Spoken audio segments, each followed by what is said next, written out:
Good morning, everyone. Please start making your way to your seats. We're going to get started in just a minute.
Good morning, everyone. We're going to go ahead and get started. I know folks are still grabbing some breakfast, which is fine. Start to make your way to your seats. We have a really busy agenda today, so I just want to go ahead and get things started. Welcome, everyone. Just make your way to your seats. So again, good morning. Thank you all for being here. I'm Melissa Martin, the Director of the Chicago Area Health Education Center at Health and Medicine Policy Research Group, and the lead organizer of today's summit. I'm so excited. So many people here. And I really appreciate you all spending your Saturday with us. So first, I wanted to go over a few housekeeping things. So there are restrooms in the front, in the lobby area. To my left here, there's a women's restroom. To the right here, there's a male restroom. Down the hallway, there's a gender-neutral restroom as well as two more male and female restrooms. Volunteers have yellow tags, so if you have any questions, find someone with the yellow tag. I wore this very bright orange today, so you can find me too if you have any questions. I want to ensure that you have a wonderful day.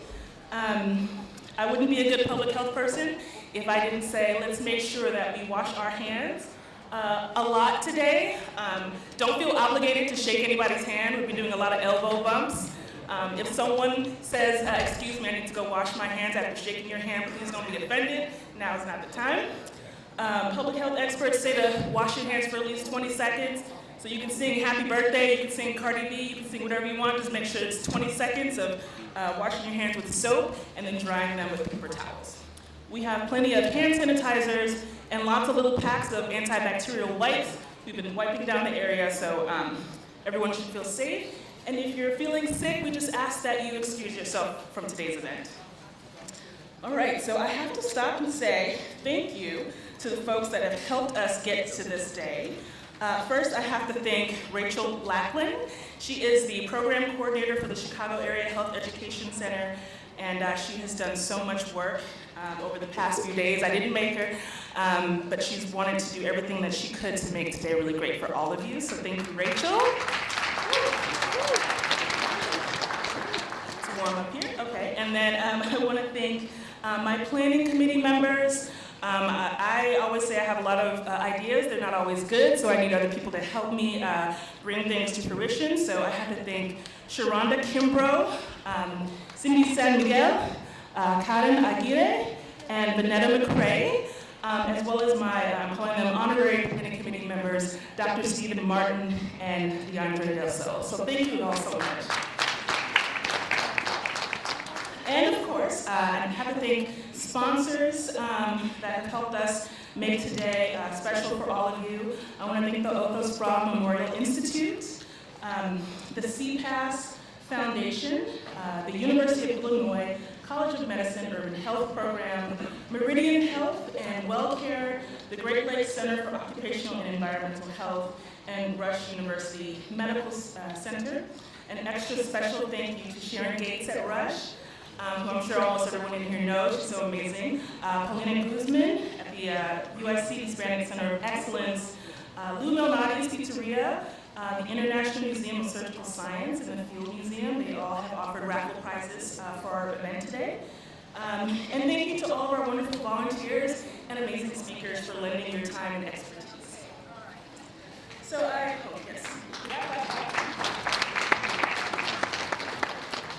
want to express my gratitude to the Black Men in White Coats organization for partnering with the Chicago AHEC to plan the first ever Black Men in White Coats Chicago Youth Summit, the first one. Over the past several months, I've had an opportunity to check in about monthly with Dr. Dale Acorda, the founder, to discuss our planning. And usually towards the end of our call, Dr. Dale would say, "So is Chicago ready for Black Men in White Coats?" And of course, I always say, obviously we're ready, but those words really stuck with me over the last couple of days, and it really made me reflect on our city and our state and our long history of commitment to our shared vision. So I just wanted to share a few thoughts on that. So of course, I thought about our host organization, Health and Medicine Policy Research Group. Founded by Dr. Quentin Young, Health and Medicine has been committed to addressing the preventable differences in health that lead to dramatic health disparities and to making equity a shared vision in our communities. In our work to improve health, Health and Medicine recognizes that developing a robust healthcare workforce reflective of the communities they serve is critical, which is why the organization adopted Chicago AHEC, which works towards recruiting, supporting, and retaining a diverse healthcare workforce, committed to working in underserved communities. I also reflected on the Chicago Area Health and Medical Careers Program, or CHAMP. It's a pipeline program that from 1979 to 2016 provided academic and counseling support to underrepresented minority students interested in healthcare professions. Many of the CHAMP alums have gone on to become nationally recognized and leading healthcare professionals in their field, and we actually have several CHAMP alums in the room today. You should try to find one and take a picture with them, post it on social media. The CPAS Foundation, a great partner of Health and Medicine, is now building upon those lessons learned from CHAMP, and they now have programming supporting our next generation of STEM leaders. And I think we have some of the participants of the CPAS Foundation here with us today as well. And so there are so many great organizations in our state committed to the vision of a diverse workforce. Quite a few are in the room with us today. I wish I could go through the entire list. But we have the I Am Able Foundation represented, Tulsa Perseverance, for example, both founded by amazing healthcare professionals working towards bridging these gaps. In addition to our great community-based programs, I want us to recognize our medical schools in our city and our state that have a very strong commitment to diversity and have programs like the Hispanic Center of Excellence and the Urban Health Program.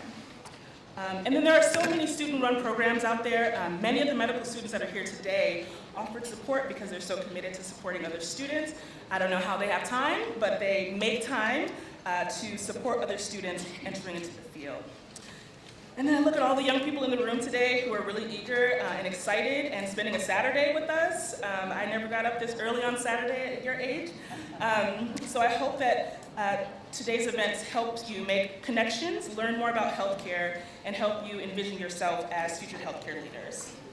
And then finally, I just really want to recognize that we are in the home of the Chicago Teachers Union, some of the fiercest advocates for our students. Yes, let's clap for them.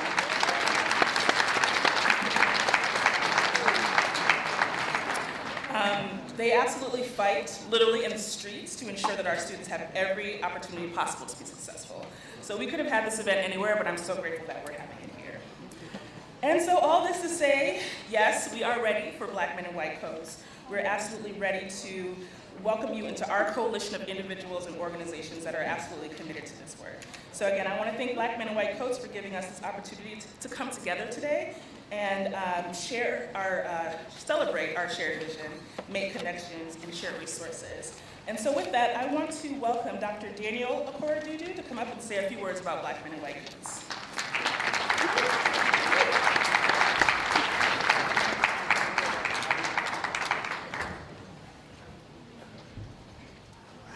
Hello. Good morning. Are y'all excited? Yes. All right. Well, first of all, I want to thank everybody to give a round of applause for Melissa and AHEC for putting this together. They've done an amazing job. So we should be all very excited today because today is the very first Black Men in White Coats Chicago. Okay? So today's going to be a wonderful day. We're going to inspire and motivate and educate. So y'all come ready. So, and first I have to let y'all know I am Dr. Daniel. I am not Dr. Dale. I think about 5 people today thought I was Dr. Dale, so nobody confuse us.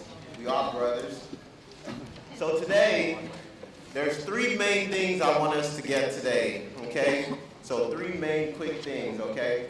So the first thing is I want everybody to dream big, okay? So for the little kids out there, I want you to dream real big. Today is a very special day because we have some of Chicago's finest health professionals out here, and they can add a lot of life and color to those dreams, okay? So, and then number 2, I need everybody to network. So it doesn't matter if you're a young child, if you're a medical student, or pre-med student, or a doctor.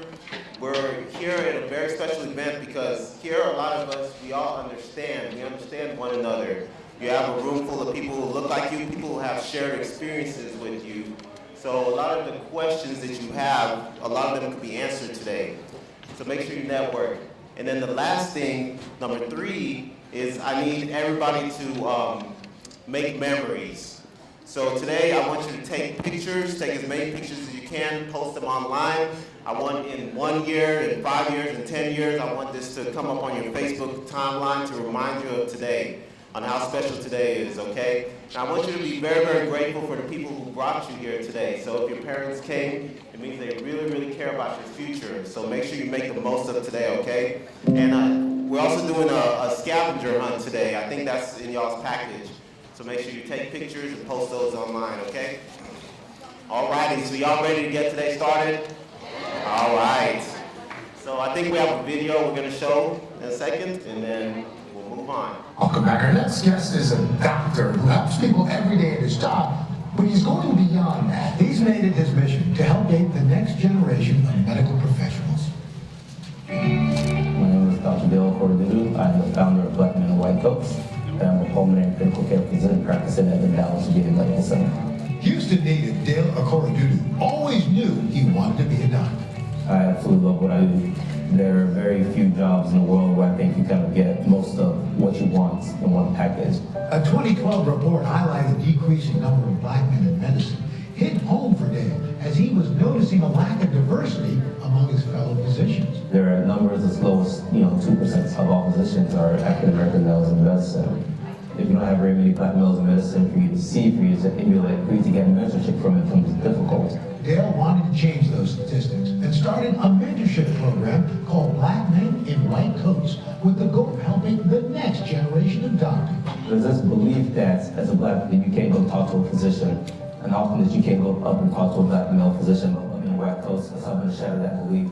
Over the past 6 years, the program touching the lives of hundreds of young black men and women, also inspiring other doctors to offer their words of wisdom. My father taught me that you can be unapologetically black and be unapologetically excellent.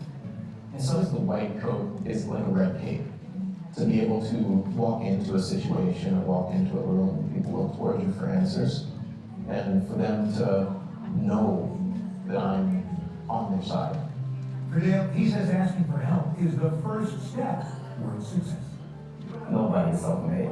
Everybody has somebody who helps them. If you want to be successful, find that person who's going to help you. Joining us now is the founder of Black Men in White Coats, Dr. Dale Orokudu, and one of his current mentees, fourth-year medical student Aaron Dock. All right, so y'all please help me welcome my brother, Dr. Dale.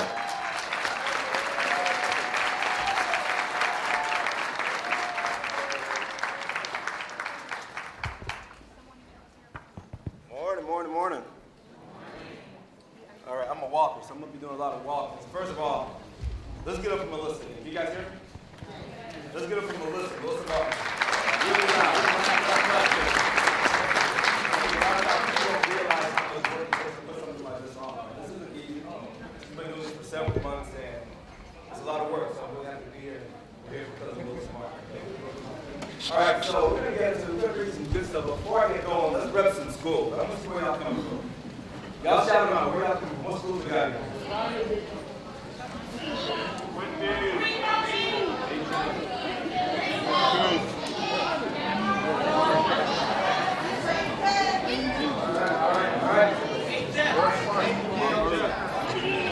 All right, good deal. City like Chicago is well represented here. You guys can hear me? They can't turn the microphone. So I'm being told that y'all can't hear me in the back, so we're trying to crank the mic up on the back. I'm gonna keep going. So, a few years ago, my brother and I were watching the Karate Kid. How many people have seen the Karate Kid? The real one, the old one, not the little one, the old one, right? So we were watching the Karate Kid a few years ago. And what does Mr. Miyagi always call Daniel? What else? Grasshopper, right. So we were watching the show and we're like, man, why does Mr. Miyagi call Daniel a grasshopper? What is that about? So we started doing a lot of research online. I was trying to learn about grasshoppers. I never figured out why he called it Daniel, but I figured out a whole lot about grasshoppers, right? So a couple cool things about grasshoppers. Usually they're about 2-3 inches. They can jump about 20 times their length. So they can jump really high, they can fly. A lot of cool stuff about grasshoppers. But here's what was the most fascinating thing to me about grasshoppers. If you take a grasshopper and you put it inside of a jar, you tell it to jump. It's going to keep on jumping. It's going to jump out of the jar, right? But if you put the grasshopper in a jar, you put a lid on the jar, that grasshopper is going to jump, hit its head, jump, hit its head, jump, hit its head, and eventually that grasshopper is going to stop jumping because there's a lid on it. There's a lid on it, right? Here's a question for you. What happens when you take the lid off that jar? What's the grasshopper going to do?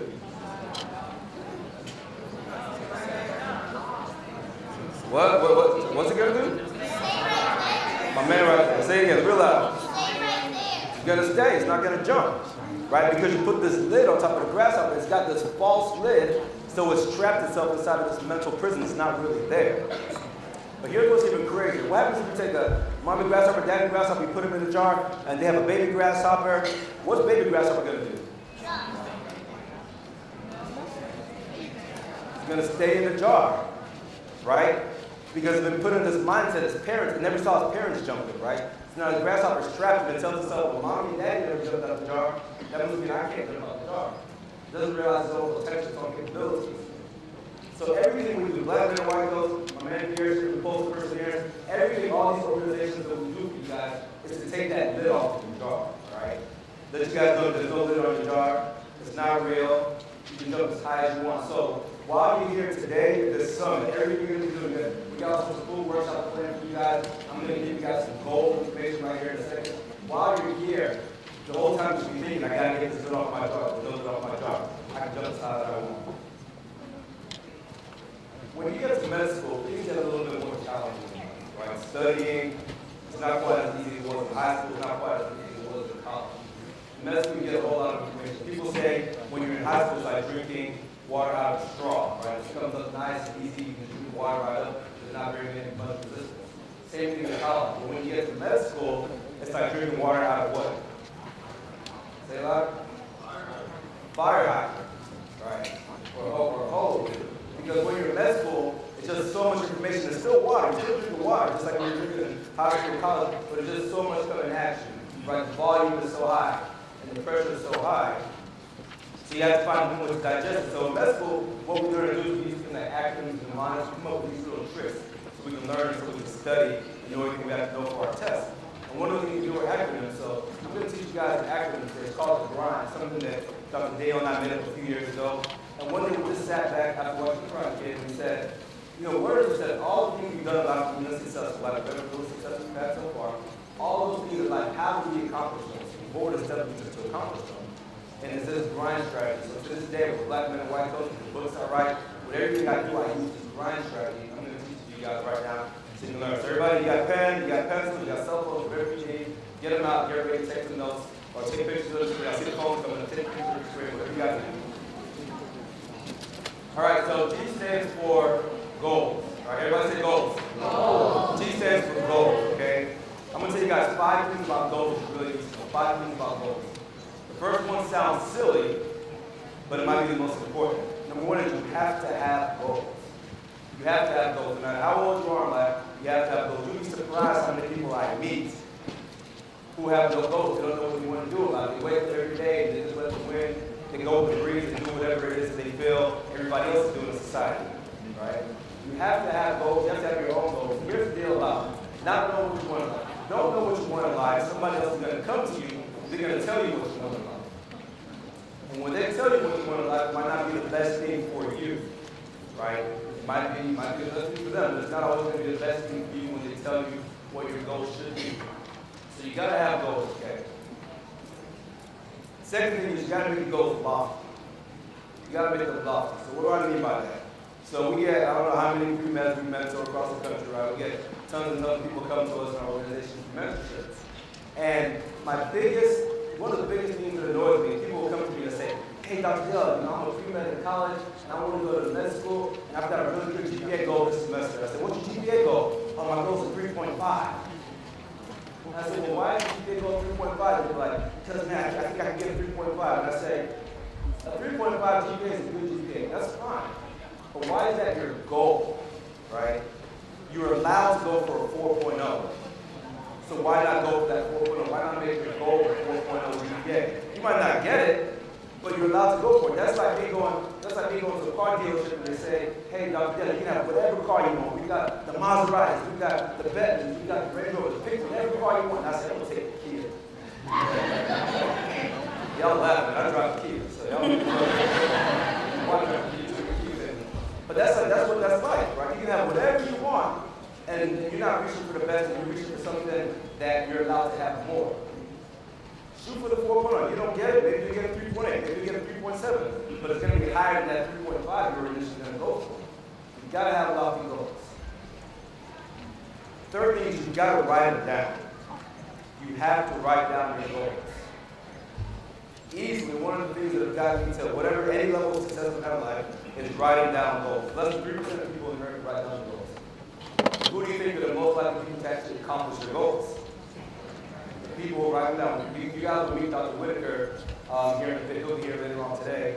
We were talking with him yesterday. He's a very, very, very successful man, right? And yesterday he was telling me since he was a child, he was writing down his goals. Right? So you look at it, you wonder how is successful. You look at us, how else do we have Black men and white coaches? Write these things down. You have to write down your goals. I grew up outside of Houston, Texas, and I went to University of Missouri for college. When I got to college, at some point when I realized I wasn't going to go to the NBA, so I was 5'9", all this just was good. But when I realized I wasn't going to go to the NBA, I said, maybe I should consider something else. My My big brother was a pre-med, so I said, maybe I'll try this medicine. The one thing I knew about being a doctor, I knew you had to get good grades. So I said, you know what, I'm going to aim for a 4.0 GPA this semester. First semester in college, I'm going to try to get a 4.0. I get to campus, I don't know anybody because I'm from out of state, and everybody's really just saying like, nobody comes to college and gets a 4.0 the first semester. It never happened. And I went to the University of Missouri, which is a big party school. We literally were the first school that ever did homecoming. We invented homecoming. It's a very big party school, right? And you're like, first semester you got to party, you got to have a good time. Nobody gets 4.0. So I had no support. Nobody was encouraging this high GPA, this high goal. So I told myself, well, I've got to encourage myself. So I made a big sign that said 4.0, and I stapled it on my bulletin board in my dorm room. So every morning I woke up, I looked at the board and said 4.0, couldn't get away from it. I came back from the gym, I saw 4.0. Came back from the dining hall, I said 4.0. I was always surrounded by this goal that I had written down, that I had made for myself. So I couldn't go up and say, somebody else told me to get a 4.0. I told myself to get a 4.0. I made a contract with myself. So if I didn't get it, it was like nobody but me, right? So I put it up every day, and I remember there was this one young lady who I just thought, beautiful, she was bad, man. She was a gorgeous young lady, and I remember going up to her and I said, hey, baby. I had my little nerdy map, and I was like, hey, I'm going to get a 4.0 this semester, right? I remember she laughed at me, she said, you silly little boy. You're not going to get it, she called me silly little boy, I remember that. I busted my butt though, I studied really hard through the semester, I surrounded myself by the right people, and what do you think I got at the end of the semester? I got 4.0. 20 years later, I got that lady too.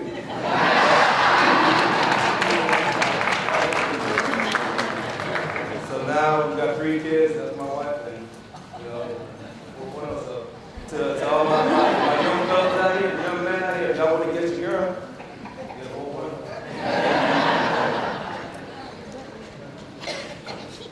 The next thing about goals is you got to tell somebody, you got to tell the accountability buddy. Right? Nobody becomes successful by themselves. Nobody becomes successful by themselves. So you gotta have people around you who you can tell your goals to, who are gonna hold you responsible. So I have a few people I will tell them, I say, hey, this is my goal here. And if they see me out there doing something that they knew wasn't contributing to me getting my 4.0, they would say, hey, you said you were gonna do this, you gotta go to the library to study. But tell them an accountability buddy, you gotta tell somebody you can trust. Not everybody wants to see you succeed. Not everybody wants to see you succeed. You gotta know who you can tell your goals to. And some people are going to try to bring you down. So you got to tell the right people. Tell the right people. And this might be the most important thing on the slide. You got to consistently evaluate, reevaluate, and adjust your goals. Because here's the deal. If you're shooting for a high enough goal, you should not always reach that goal. You should not. Listen, I got a lot of goals that I set every day that I set since I was in college. And I still haven't reached this day, right? But you got to set the goals high enough. So you're going to miss some of them. And when you miss it, you got to go back and evaluate and say, what did I do wrong? How can I adjust? How can I get to my goal next time, all right? All right, so G stands for what? Loud. G stands for what? R stands for reason. There you go. R stands for reason. So first step is you got to know what you want in life. You got to have your goal. After you have your goal, you got to say, why do I want this goal? Why do I want this goal? Okay.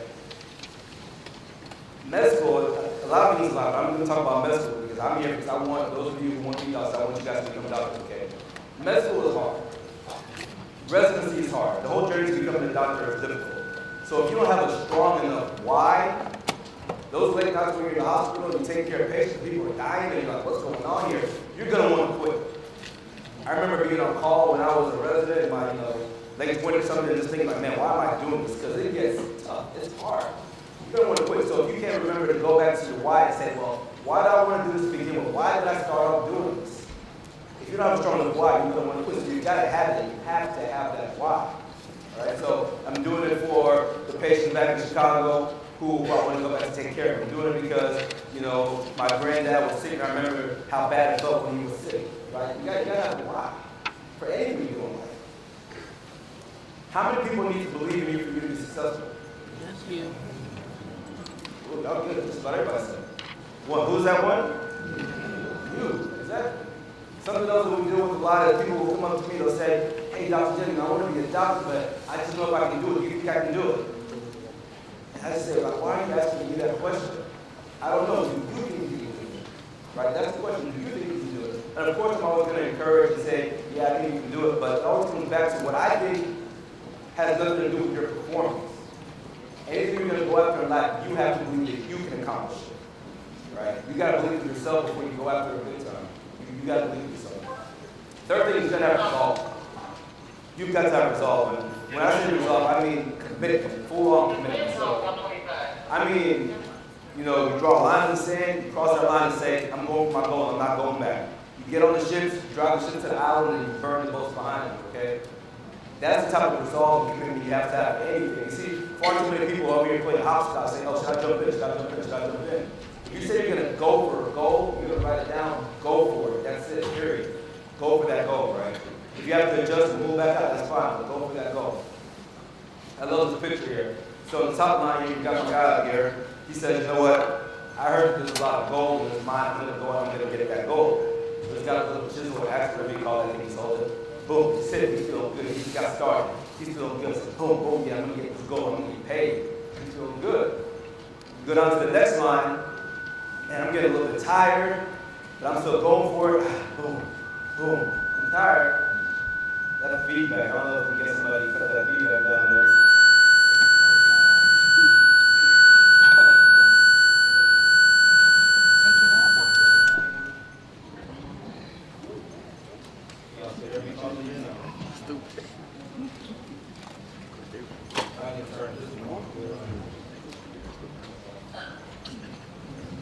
Alright, y'all hear that? Alright, so the second line there, my guy, boom, he's sitting. He's starting to get tired, but he says, you know what, man, I still got a little bit more energy. I think I can get it. I'm going to keep on pushing. I'm going to keep on going. I want that goal. And that third line, boom, man, it's hot down here. Boom, man, I'm tired. It's not worth it. Drops the chisel and he walks off and leaves. What he didn't know is he only needed one more hit. One more hit. Boom. All the gold comes busting out in reverse. Alright? So I want you guys to have that mentality like, I got a high goal, it's hard. But maybe one more hit might get me, so I'm going to try one more time. I didn't get it, I'm going to try one more time. I didn't get it, I'm going to try one more time. And sometimes that extra try, that last one is going to get you there, okay? G stands for what? Oh. R stands for what? I stands for information. Information, okay? So you got your goals. Say, okay, this is what I want in life. You got your reasons. I know why. You got results. I'm not going to quit. Now you got to figure out the information part. What do I need to know to make this actually happen? So the first thing is you got to know what you need to know. It sounds funny. Stay with me, okay? You got to know what you need to know. What do I mean by that? An example. As a pre-medical student, there's certain things that you have to know in order to become successful. Certain things that you just have to know, okay? So I need to know what standardized exams am I going to be taking. I need to know what class do I need to take. I need to know who are the best teachers. These are the things that you have to know in order to even get started on the journey, right? In order to even get started on the journey. So step number one is know what you need to know. Step number two, you got to know how to get it. You got to know how to get it, okay? So there's tons of stuff out there, tons of information. If you don't know how to go out and get that information, you're going to be in trouble. I was thinking about my big brother when he was pre-med. He was trying to figure out his journey, right? Fortunately, I had him tell me, he was trying to figure it out. He'd always tell me how he'd be running around the place trying to see what clubs and organizations he needed to join so we could get that information. I was talking to somebody here before, somebody, and they were talking about how sometimes in class, you take a test and you see everybody else had a copy of the exam before you had a copy of the exam, right? You walk in like, how did everybody else get an A? Because they had the test every time, right? So you got to know how to get the information you need to get to be successful. And number three, you got to share that information because what happens is people start hoarding information they don't want to share with anybody. And if you don't share the information with people, eventually people are going to stop sharing information with you, right? So you got to be able to share the information with the right people. G stands for? Oh. R stands for? Reason. I stands for? Information. What do you think N stands for? Network. Knowledge is K. Network. All right, easily, network is probably the single most important thing anybody can do to become successful in life. Easily. You gotta have that easily, right? But the reason you guys are sitting here in this room is because there's certain key people who are not part of my network who make things like this possible, right? Like Will's part of my network now. Network is the most important thing. We'll tell you 5 people that have your network. Number 1 is you gotta have your associates, your peers, your classmates. So this is the easy one, right? You're in school, you gotta have people in your network or your classes with you because they understand that you're down in the trenches, they know what you're going through, right then and there in the situation you're in. You need that support while you're going through the battle. Number 2 is mentors. Mentors, right? A mentor will change your life immensely if you get the right one, okay? So a mentor is somebody who's accomplished certain things, they can show you how to get there. The easiest way to get from point A to point B is for somebody who's done it to tell you how to do it, instead of you trying to figure it all out yourself. And here's something that I didn't know until recently, sponsors. So mentors and sponsors are different. A mentor is somebody who's going to take your hand, you're going to guide you, you're going to show you the way to the door. A sponsor is going to say, hey, let me let you through that. You're going to open the door for you to walk through it. So a sponsor is somebody who's going to put up money for you, they're going to write you a rec letter, they're going to do something where they're putting their line, your name, and their resources on the line for your sake so you can become successful with something. That's what a sponsor does. You have to earn a sponsor. You can't just go to somebody and say, hey, we're responsible. You got to earn it. They have to see that you're worthy. They have to see that you're serious. Right? By the way, does anybody know where the term mentor comes from? So this is important because a lot of times we think we have mentors when we don't really have a mentor. So there's a story that some of you guys will read, and some of us have already read, the Odyssey. It's a story about this guy named Odysseus. He goes on this long, big, epic journey. He's going to go out and he's going to fight dragons and slay beasts. He's going to the Trojan War. Only problem is he's got a son at home. The son didn't tell him off. So he's like, man, I got to go on this journey. But I got a son. I'm going to take care of my son. I know what I'm going to do. Knock, opens the door. Hey, mentor. Mentor is his friend's name. Hey, mentor. I'm going on this journey. I'm going to slay dragons, kill beasts, save the world. Can you watch my son until mom was all gone? Mentor said, yeah, cool, I'll do it. So if you remember that story, let you know what a mentor is really supposed to be. Think about this. This guy at least goes on a journey. And he says, I need you to watch my son and raise him up into the man that I would raise him up to be if I was still here. So that's what a mentor is. That's a lot of responsibility. So that's what you need. You don't need just an advisor, not just a coach, not just a counselor. You need a mentor in your life. Somebody who's going to answer your calls at 3 a.m., somebody who's going to be there for you and make sure you're successful. Friends, you have friends on the journey, pick the party a little bit. Family, make sure you call your mom, okay? Sometimes it's easy to forget, call your mom. Call your mom. G stands for what? Louder, mom. Better. G stands for what? R stands for what? Reason. I stands for what? Information. N stands for what? Network. D stands for this. I've been using this slide for years, so that's just a little faster. So Kobe is always my favorite athlete, right? I think he's a lot of our favorite athletes. And he's my favorite athlete because, in my opinion, he was always the most disciplined athlete. So many great stories about Kobe. So many great stories. One of my favorite ones is, I think it was 2008, so I think it was the Beijing Olympics. They were out there, all these guys on the team for the Dream Team, the World Basketball Team, USA team. LeBron, all these guys were out there, right? And one morning you see Kobe walking. Kobe walks in, he's got ice on his knees, he's there with the trainer. He's like, So they just kind of hobbled into the breakfast hall. And these guys, LeBron and Wayne, like, man, Kobe, what you doing? Like, why are you out here hobbling like that already in the morning? When you started? And these guys are out there partying the night before and doing all these things because they're in a different environment. They want to have fun. They want to see a city. And Kobe's like, I don't know what y'all thought we came here to do. So I'm a basketball player. I came here to win a world championship. So while y'all were doing whatever you're doing, I was in the gym. And my definition of discipline is consistently doing the right things at the right time with the right people. Consistently doing the right things at the right time with the right people. Kobe Bryant was doing the right thing. He's a basketball player. He was there for the championship. He was practicing basketball at the right time. He practices at night, he practices in the morning. Just because he was in a different environment didn't mean he was going to stop practicing. So with the right people, he had his trainer there with him. That's discipline. So while these guys are partying and kicking it, Kobe being disciplined, doing what he's supposed to do. That's why the whole country was crying in tears and stuff, because we all know that's what's in this man, right? And all of us should have that same type of discipline for whatever it is that we do, whether it's medicine, whether it's engineering, whether it's law. We have to have that discipline to be successful. Here's the question. Oh, let me tell you about the study. All right, so there was a professor in Orlando, Florida, and he had a class kind of like this, and he put the class right down the middle. He said, okay, this house, I want you guys to go out there in a photography class. I want you guys to take the most beautiful pictures you can take, right? I want you to get your cameras, get like this, be focused and everything, and take this gorgeous, beautiful pictures. This half of the class, I want you guys to go out there and take as many pictures as possible. Snap, snap, snap, snap, snap. I don't care if you're beautiful, just take as many pictures as you can possibly take. End of the semester, they all came out of class, they sat down, and they compared photos. Who do you think ended up having the best looking photos? That's right. See, everybody's going over there. Yes. The side that got the most reps. They took the most photos. They were out there just taking. Right? And that's because they had action. They were doing as opposed to thinking and strategizing. So part of discipline is actually getting up there and doing something.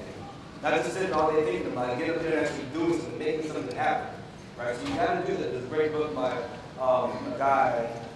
It's called Action Has No Season. Pretty much saying you should always be in action, trying to make great things happen. G stands for what? No. R stands for what? Reason. I stands for what? Information. And? Network. D? Discipline. All right, I'm going to tell you guys a story here. So the farmer, he had all this land, he had a big ranch. One day he's out driving on his ranch, and he sees this little creature, some sort of a bird-like creature. It looks like this bird, so he picks it up. He says, I'm going to take it back. I'm going to take care of it. I'm going to help it get healthy. And so he picks it up, he brings it back to his coop. He's got chickens in the coop. So he works on this little bird thing, and he helps it get better. And then he leaves there with the chicken. So he eating the chicken feed, doing everything, hanging out with the chickens. He's got this guy, we'll call him Nature Guy. So that guy was a farmer guy, this is Nature Guy. So Nature Guy comes over, Nature Guy's spring. Nature Guy says, what are you doing with this bird here with the chicken? That's not a chicken. And the farmer says, no, that's definitely a chicken, right? I found him out there on my land. That's where my chickens are. I brought him back here. He's eating the chicken feed. He's a chicken. Nature Guy says, no, he's not a chicken. Let me show you. So he bends over, he picks it up. He holds it up and says, you're not a chicken. I want you to fly, right? The chickens aren't going to fly like that. I want you to fly. This thing on us, looks around. Nah, it hops back down to the chicken. So it's the chicken feed again. Farmer's like, I told you he's a chicken. I told you he's a chicken. Leave him alone. Then the guy says, no, he's not a chicken. Let me show you. Let me try it again. He picks him up, holds him up in the air. You are not a chicken. I want you to fly. The little bird looks left, looks right, pecks him on the head, puts him back down. Goes back to the chicken feed. Farmer's like, laughing at him. I told you he's a chicken. Leave him alone. Then the guy's like, man, something's still not right. Let me think about this. Let me try one more time. I've got it. I know what I'm going to do. Come on, let's go. He picks him up, puts him in the cage, get in the car. Let's get in the car. They drive him to the top of the mountain. He gets to the top of the mountain. Give him to him. They bring him out. Give me the bird. Give me the bird. All right, so Nature Guy's got the bird. He holds him up. Farmer guy, check this out. I'm going to show you. So Nature Guy holds up this bird. You are not a chicken. You are an eagle. I want you to fly. This time, the bird's standing up there. This feels different up here now. Right? Up in the sky, high. He looks left, he sees other things in the sky that look like it, right? There's other eagles flying in the sky, soaring. He looks right, all these other eagles soaring in the sky. He looks up, it's high and majestic. I'm not on the ground with the chickens anymore. Sticks his feathers out. 1, 2. Takes off and soars through the sky. He's an eagle.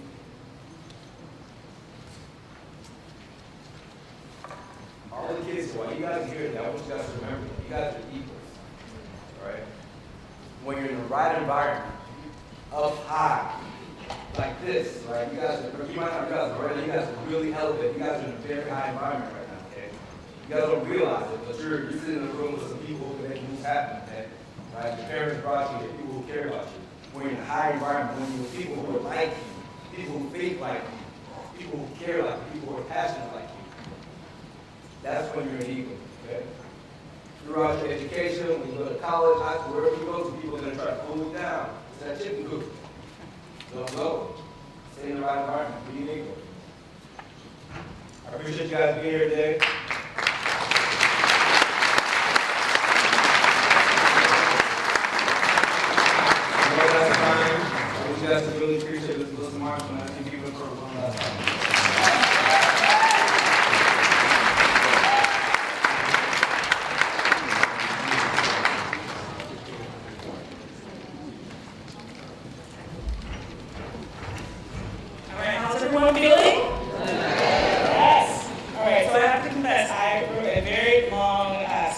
for the person that we're about to introduce, but for the sake of time, I will keep it short. Earlier today, I talked about the great people in our state that are dedicated to diversifying the healthcare workforce, and we are very lucky that we have leadership in our state that supports our work as well.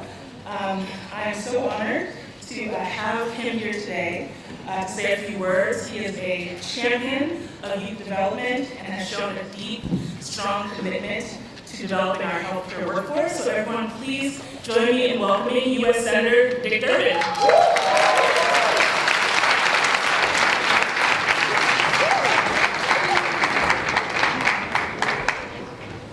Morning, everybody. How you doing? It's great to be with you. Melissa, thanks for the nice introduction. And to all of you gathered here, parents, grandparents, friends, students alike, and of course the doctor who inspires us all to come, Dr. Corey. Thank you very much for your leadership this morning. It's great. I'm going to say a few words to you about some things that you may not know about. If you do, then you know why they're important. The name Daniel Williams doesn't mean much to most, but should in the city of Chicago.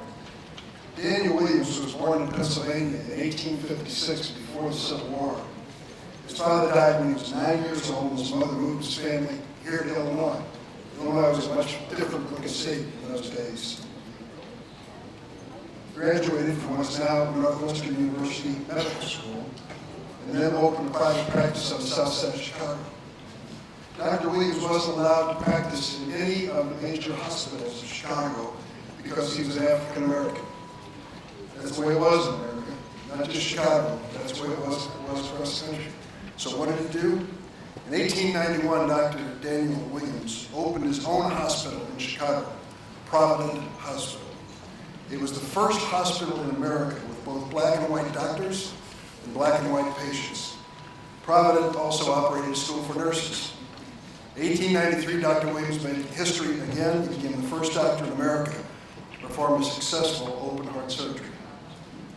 So the point is, even back then in the 19th century, a few people of color were making medical history for America, which we still talk about today. And there are so many others today that are making a difference in the fields of medicine and nursing. Dr. Jerome Adams is from the state of Indiana. He was chosen to be the Surgeon General of the United States.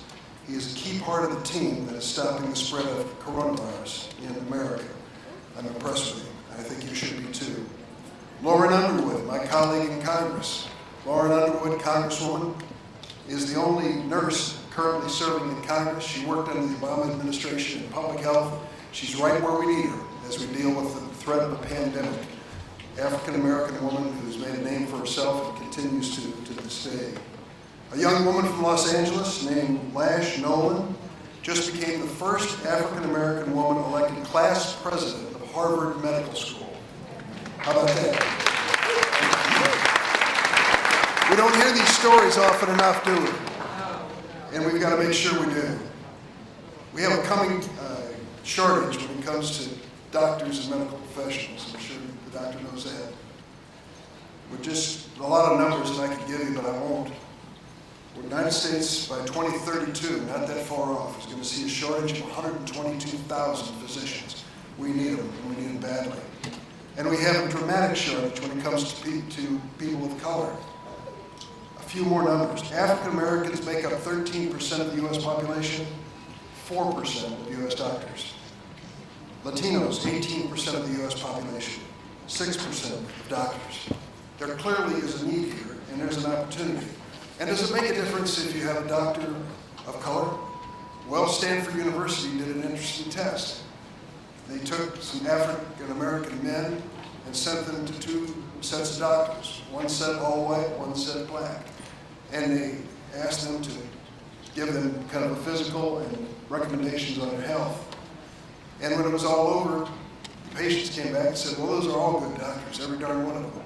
But then they did a follow-up study, and they found that the men of color who went to doctors of color were more likely to follow their advice when it came to lifestyle changes. So the outcomes were dramatically better in that situation. It can make a difference. That Stanford study tells us that there are people who can make a difference in our lives, and they shouldn't be held back. One last piece of legislation I'm going to mention here is called the MAMA Act. Congresswoman Robin Kelly is a friend of mine, African-American congresswoman here in the city of Chicago, right just south of the city. And we started looking at statistics when it came to African-American women. And some of the things we found were shocking. African-American babies are twice as likely to die in the United States during the first year of their life than white babies. What is that all about? Nationwide, African-American women are 3 to 4 times more likely to suffer serious health consequences or even die as a result of childbirth compared to white women. Remember the story of Serena Williams? Athlete, one of the most fit persons in the world. As a mother, she almost died in childbirth. Here in Illinois, the numbers are even more disturbing. African-American women in our state are 6 times more likely than white women to die as a result of childbirth. Just having good insurance, excellent education, lots of money, even being physically fit, doesn't necessarily protect you. There's no correlation, doctor, between poverty, wealth, and this statistic that I'm telling you. The only correlation is race.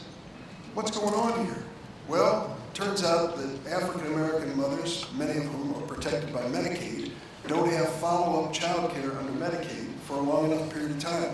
We just changed the law in Illinois from 2 months after birth to a year. But that's got to be the national standard. And we've also got to do more sensitivity and training in medical schools so that doctors, whatever their race may be, listen carefully to what the mother has to say. Sometimes that mother is sending signals that doctors ought to be picking up on. And it's in many cases, when it comes to race, it doesn't happen. So I'm co-sponsoring this MAMA Act to change the national laws when it comes to that with Robin Kelly. Let me close by telling you a story. 15 years ago, when I was in the Senate, I was given a ticket to the State of the Union address. And I said to my staff, who are we going to invite to sit and listen to this as the president gives a speech 15 years ago? I said, well, we don't have anybody. I said, well, why don't you call Walter Reed Hospital for the military out in Washington and see if there's anybody in Illinois there that can be my guest. They came back and they said, we found somebody. So 15 years ago, the doors of my office opened up, and in came a woman in a wheelchair by the name of Tammy Duckworth. Tammy Duckworth was a major in the Illinois National Guard and a helicopter pilot who had been shot down just 11 weeks before over Iraq as she was piloting a helicopter. A rocket-propelled grenade exploded in front of her and cost her both of her legs. And they were afraid she was going to lose her right arm as well. Well, in she comes in my office in a full dress uniform with a big smile on her face and her husband in the National Guard pushing a wheelchair. And I thought, this is one exceptional, extraordinary person. We became friends. That's the first time we'd ever met. We became friends, and I tried to help her and some of the patients out of Walter Reed. And finally, I caught her in a weak moment. She said she might have been on meds, and she agreed to run for Congress. It took her 2 tries, but she made it, and then she ran for the United States Senate and got elected there too.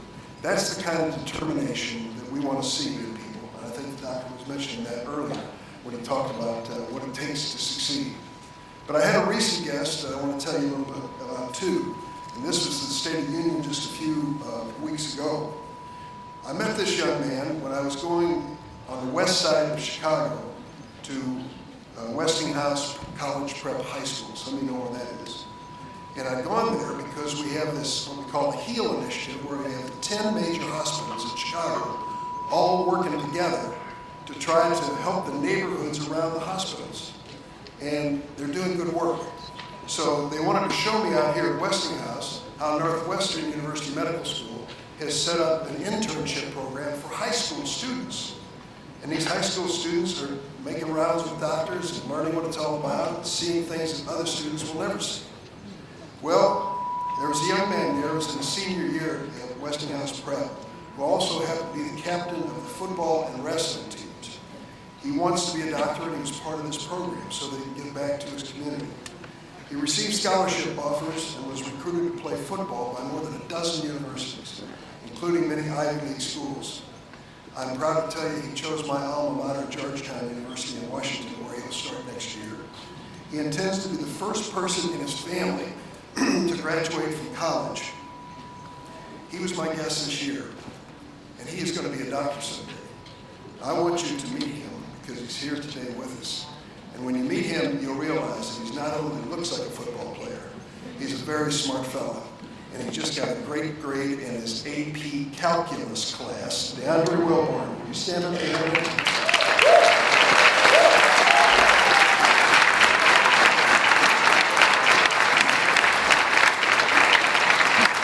First person in his family to go to college. On his way not only to university but to medical school. It can be done. And he's living proof of it. If I had money to invest, I would invest in DeAndre Wilborn. I know this young man is going to be a success in life, and many of the young people here, it can be you too. Thanks for letting me come by and say hello this morning.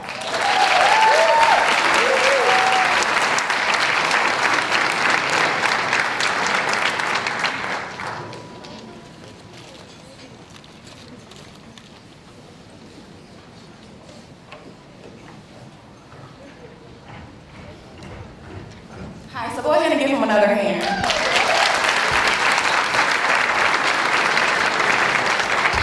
So my name is Vanetta McCray. I serve as the director for the pharmacy program over at Malcolm X College.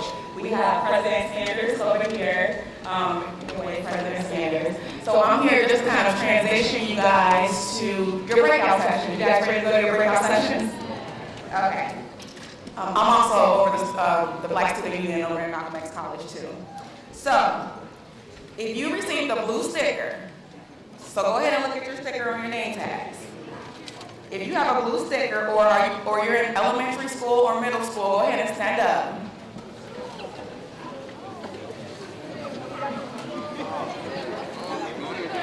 All right, so pay attention. You guys are gonna go to rooms 125 and 126. There's volunteers in the back that are gonna show you where to go. You can go ahead and go at this time.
And just remember, we're using the on-camera mic for audio. You don't have one of your own?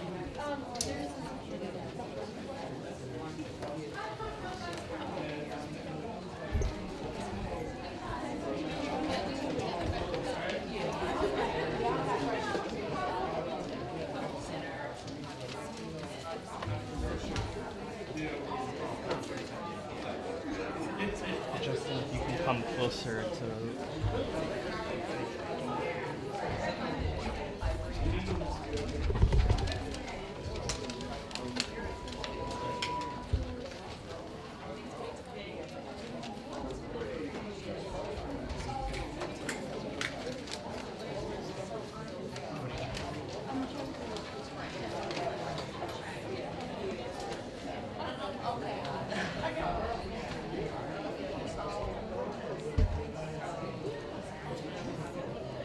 How close do you want me to be?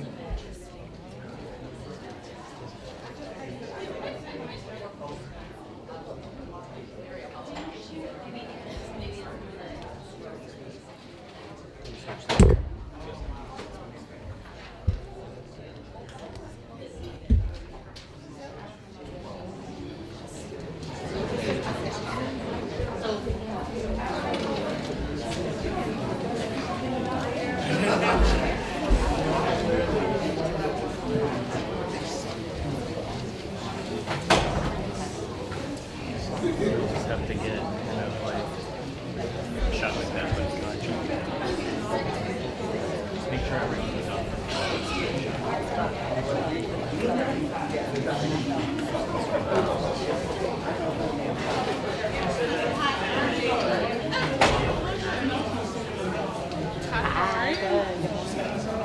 Just want to make sure you're kind of similar in your signature. Talk to each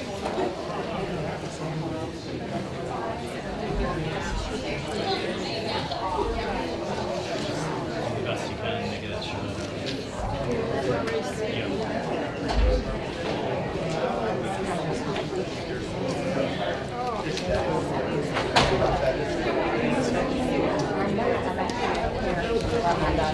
Okay.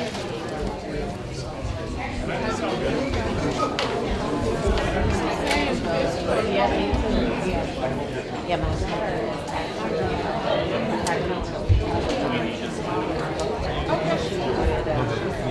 Or why don't you come on this side?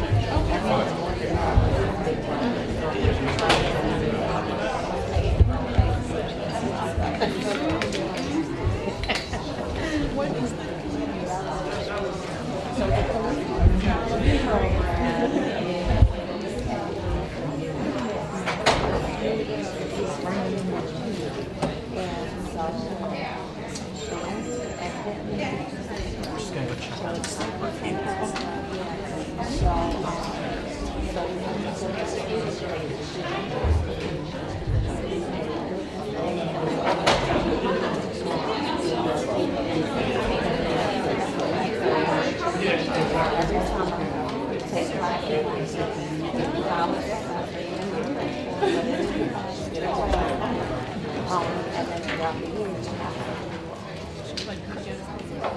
So no, they make it easy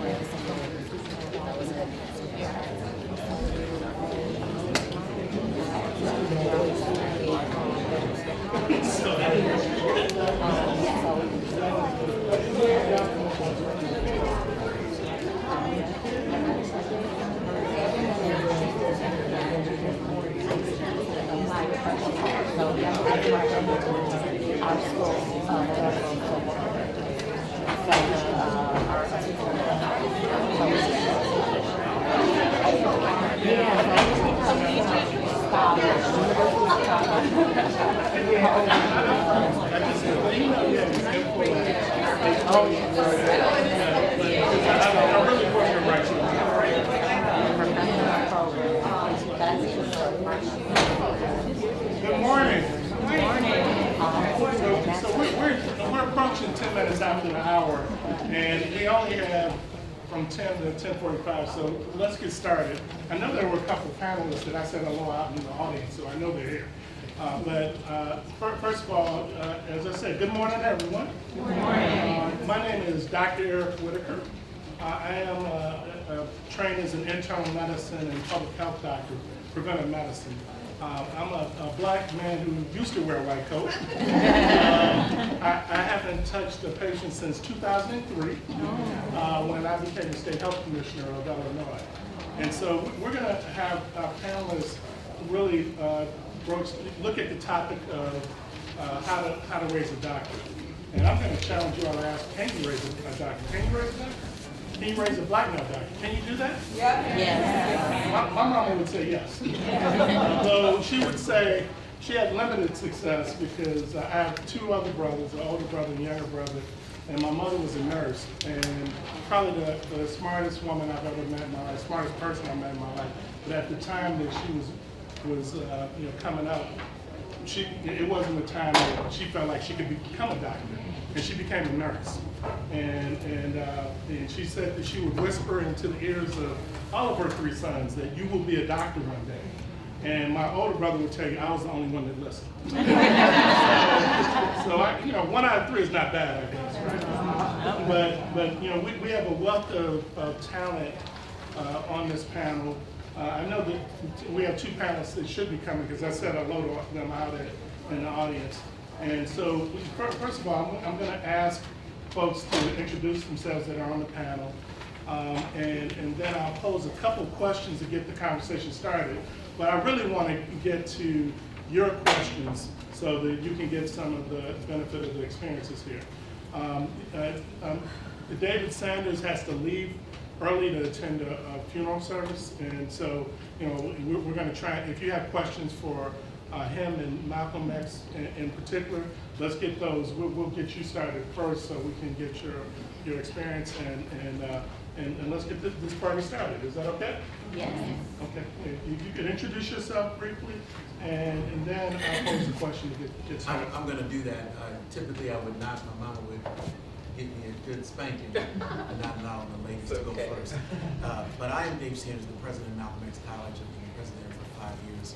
We turned the institution into one of the venerable institutions in the city of Chicago. In fact, we lead the entire state of Illinois in enrollment growth and have the best nursing and healthcare programs in the state of Illinois. So happy to be here.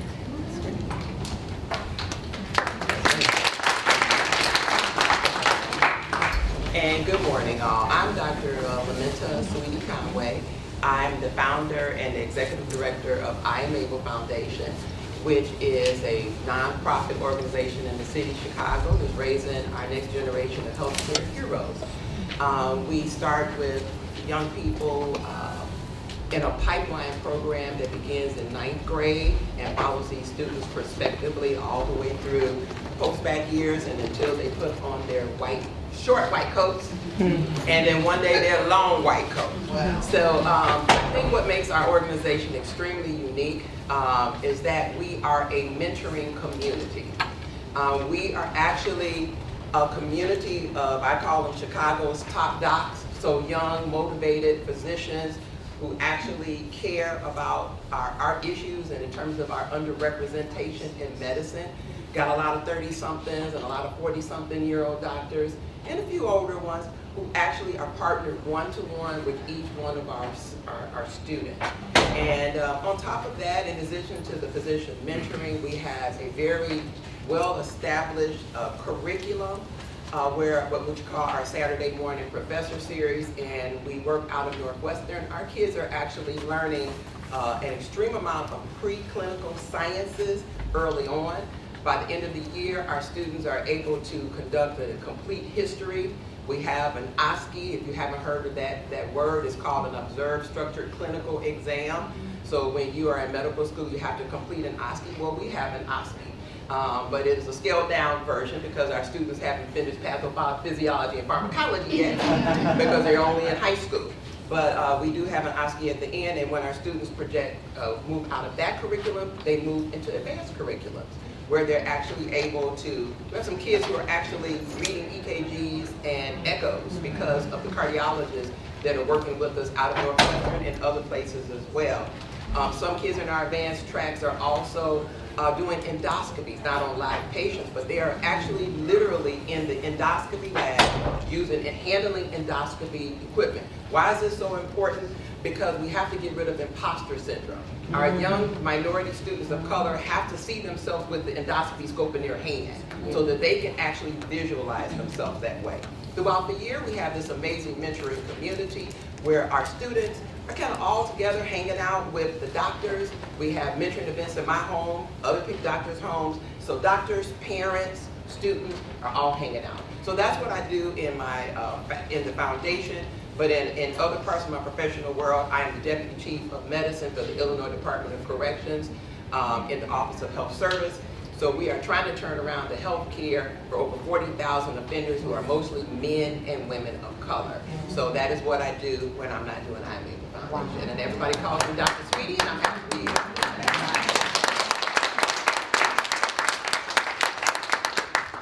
Good morning, everyone. My name is Maggie West. My perspective here is on financial aid. I work with ISAC, the Illinois Student Assistance Commission. I work for the division called ISAC Core. So what I do, I go out to high schools, community organizations, and I give presentations, one-on-one mentorship with students on financial aid and what their process should be when it comes to college. So I do work around the here at Washington and Malcolm X district, so the high schools and community organizations in that area. I went to Ball State University, so I majored in journalism. I'm not a medical major. It was my aspiration, but AP Biology teaches you a lot. Never too late. But I do have a good perspective on how to help students with their financial aid costs, especially when it comes to trying to go into medical school, especially from elementary school until after it helps students in college right now who need assistance when it comes to finding scholarships and those other financial aid awards that come out to them. So that's my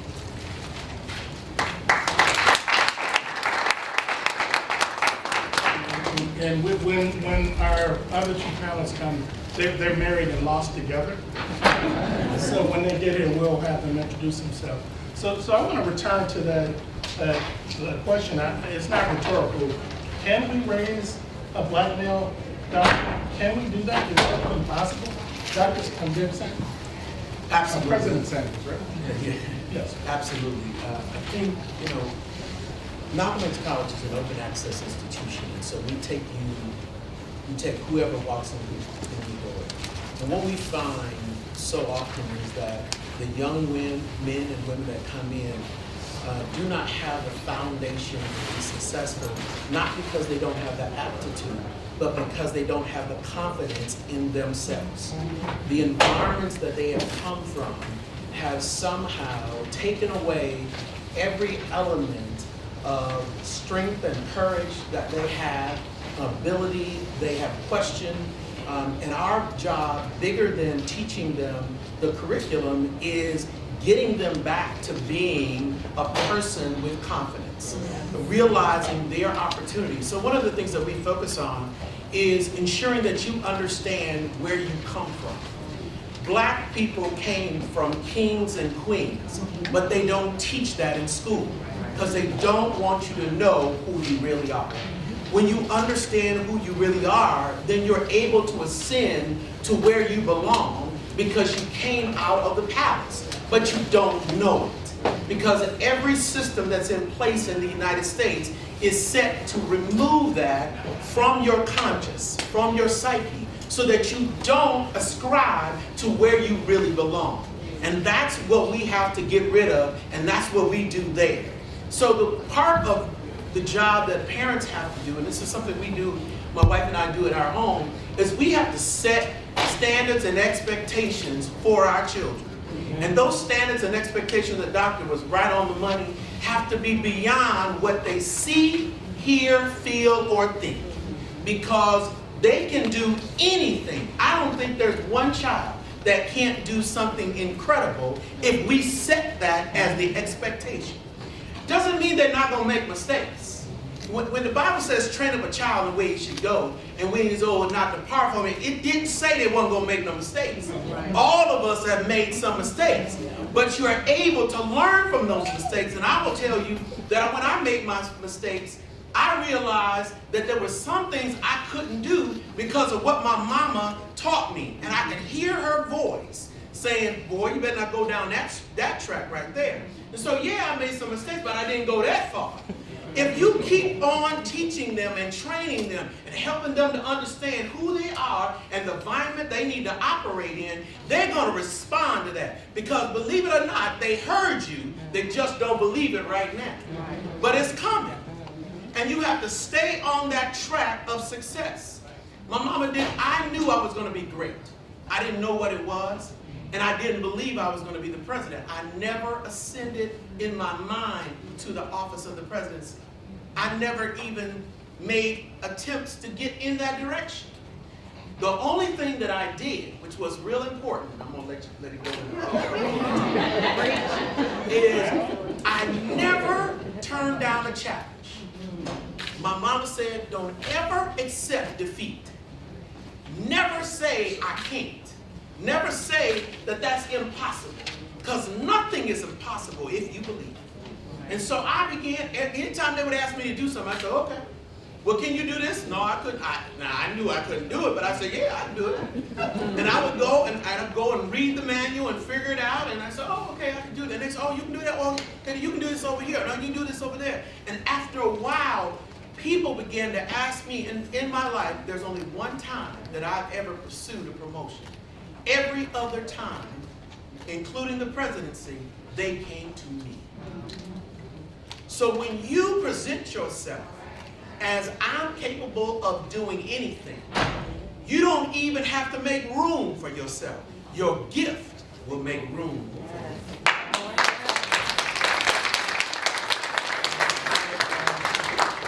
Thank you, Pastor. I mean...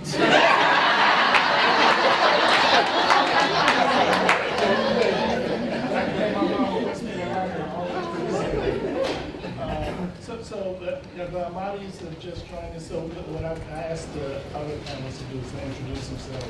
And we're taking the question, can we raise a black male doctor? Is it even possible? So we'd love if you can each introduce yourselves and then wrestle with that question for us. My name is Rida Ahmadi. I'm a parent of three. Two of my kids, they are aspiring to pursue a career in the health profession. Is it possible? Are they males or what's the I have 3 kids, and 2 of them are boys, and then I have a girl who is like a sandwich. She's in the middle. But all of them, they are all aspiring for careers in the health. My son, the first one, he's in college far away in Alabama. They have a big home. The middle one is in a college here in Illinois. And then the last one, he's a junior in college, so he's still trying to get his SAT straightened out. So your question, is it possible to raise a black doctor? Yes, a doctor. It is possible. Just like I was listening to the doctor that spoke about steps to become successful, it's possible. Of course, you have to set your goal, like he said. In my own, I will just give little different analogy. I'll link mine to more like the SWOT analysis. It's more like you look at your strengths, you look at your weaknesses, you look at the opportunities around you, and then you look at any possible threats be around. So when you set your goal, like you said, you have to have a reason. Why do I want to do this? I have to be strong to continue. And then you also look at talked about the one that resonated with me was the networking. Like they said, it takes a village. Even when you set your goal, you can't accomplish it all by yourself. So the little incremental support you get from parents, when you talked about network, there are some people that resonated with me in terms of the goals that my kids were pursuing.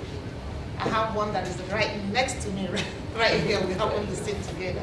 So, but there are some networking and some mentors that will help you. So my role as a parent is to provide. From my accent, you see that my orientation is not from here.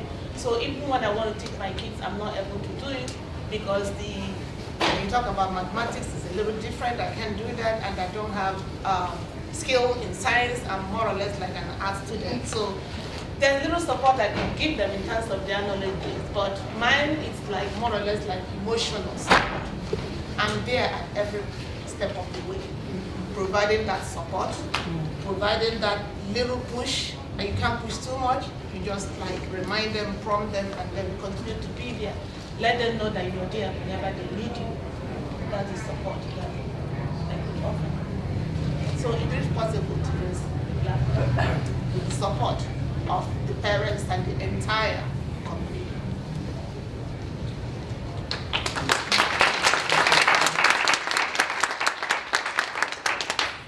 And my wife has basically said most of it. So what I'm going to do, I'm going to add to what he did not say. It's possible to raise a black dot, but it's very, very tough to do it on your own. That's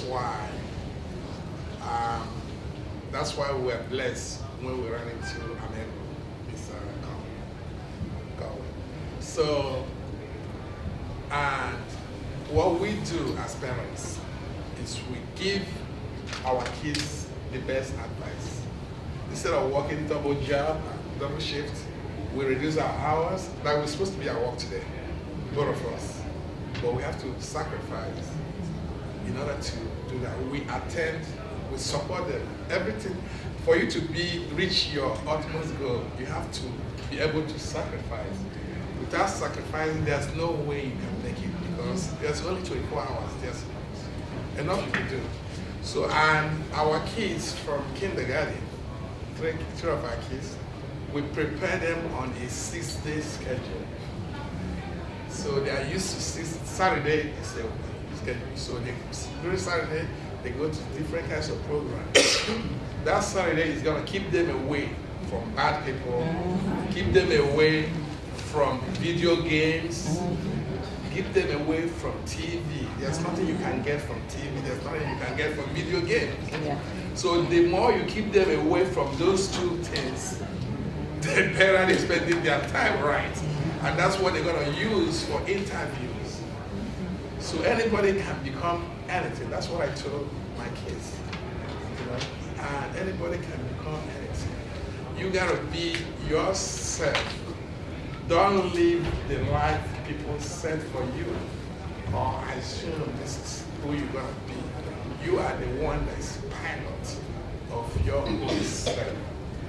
You know? So, and me as a father, before I had the opportunity not to be a father, I chose to be a father. And if I'm a father, I have to do the job of a father, or else I'm not going to do that. I'm not going to bring anybody in this world because nobody chose to come to this world on purpose. If anybody chose to come to this world, everybody would be with Bill Gates. So I chose to bring somebody in this world. And that person is going to be my sole responsibility until they know how to navigate on their own, at least when they're 18 or 21.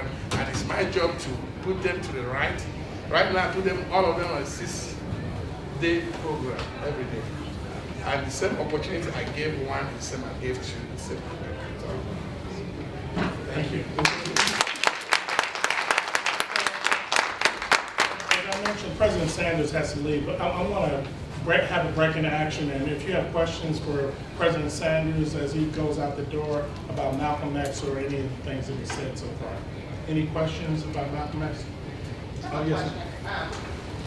As parents, we're trying to raise leaders of tomorrow with a moral compass, and as we're guiding them into healthcare, whatever areas they're going to, from a perspective of an educator, would you advise them into an Ivy League path or a historically black college or university path? Or is it a difference? What do you find as the advantages or disadvantages? I'm not going to speak against any college. So let me just say that, because everybody has to move in the direction that's best for them. And some cultures work for some folks, and some cultures work for other folks. So you have to get into the right culture that works for you. HBCUs are wonderful schools. They provide a rich history, and if that's something that your child needs, then you should send them there. But it should be based upon an assessment and evaluation that you have conducted about what your child is going to need in order to be successful. And if that school provides it, great. If they don't send them there. But you as the parent have to do that. And I want to say this to you as well. You need to speak over your child the success that you want them to have. Yes, say that. You need to speak that over them. You need to speak it on yourself. Amen. A lot of what you see and what you hear do not contribute to your success. And it helps you to believe a narrative about yourself or about your people that's not true. We are not all out there killing and on the street corners and with drugs and alcohols and prostitution and all that foolishness. We are not all out there. Most of the black people are people just like in this room who are trying to raise their families and be successful. But the narrative that you see on TV is what they want you to see. Stop all of that foolishness. You are absolutely right. TV ain't got nothing that can benefit you. You set in your child what you want. You set the surrounding for them. You establish what the requirements are for them to reach the goals. And they're going to follow it because they respect you. They love you. And you must make an investment in that child. That's what he was saying. Make the investment in that child. I'm the president, and I'm working today. And the reason I have to leave is Jaya Beeman was a young lady who got murdered coming from my school. She got murdered senselessly. So I got to go and help that family come through this tragedy. And that's what I have to do. I got to work 7 days a week, but it's okay. But Danielle, my daughter, knows Daddy's coming home. And when Daddy coming home, we going doing daddy-daughter things. And we're going to always, and she loves her father, and she doesn't want to do anything that I don't want her to do. Do you understand? That's the kind of relationship we build. You have to build what you want. You cannot expect it to just happen. You got to invest in it, and you got to make it happen. And you got to believe that it's going to occur. And when somebody says that it's not, my grandson, I got to get out of here. My grandson was in a car accident just recently. And the car slammed the back, and my grandson went out the window and landed on the ground. When I got to when they called me, I said, okay, I'm going to the hospital. And when I got to the hospital, I had a feeling, and it wasn't a good feeling. I said, God, now wait a minute, you got to talk to me now. And God said, everything's going to be okay. I said, all right, that's all I need to know. And I told my family, I said, I don't want to see no crying. I don't want to see nobody talking crazy, because he's going to make it.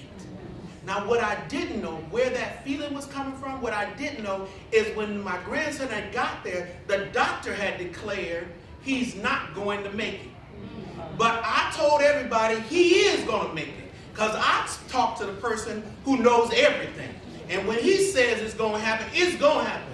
That young man is at home, he's doing fine, it's almost as if nothing ever happened. Listen, don't you let nobody declare anything over your children, over your family, over your household. You better declare it, and you better declare it's going to be successful. I don't care what's going on. I don't care what you got to deal with. I don't care what problem comes up. We're going to make it in this household. Yeah, y'all just tighten it up, because we're going to go through it. Ain't nobody going to stop us, and you have to be the one to declare it. Declare it over your life now, because that's how you're going to be successful.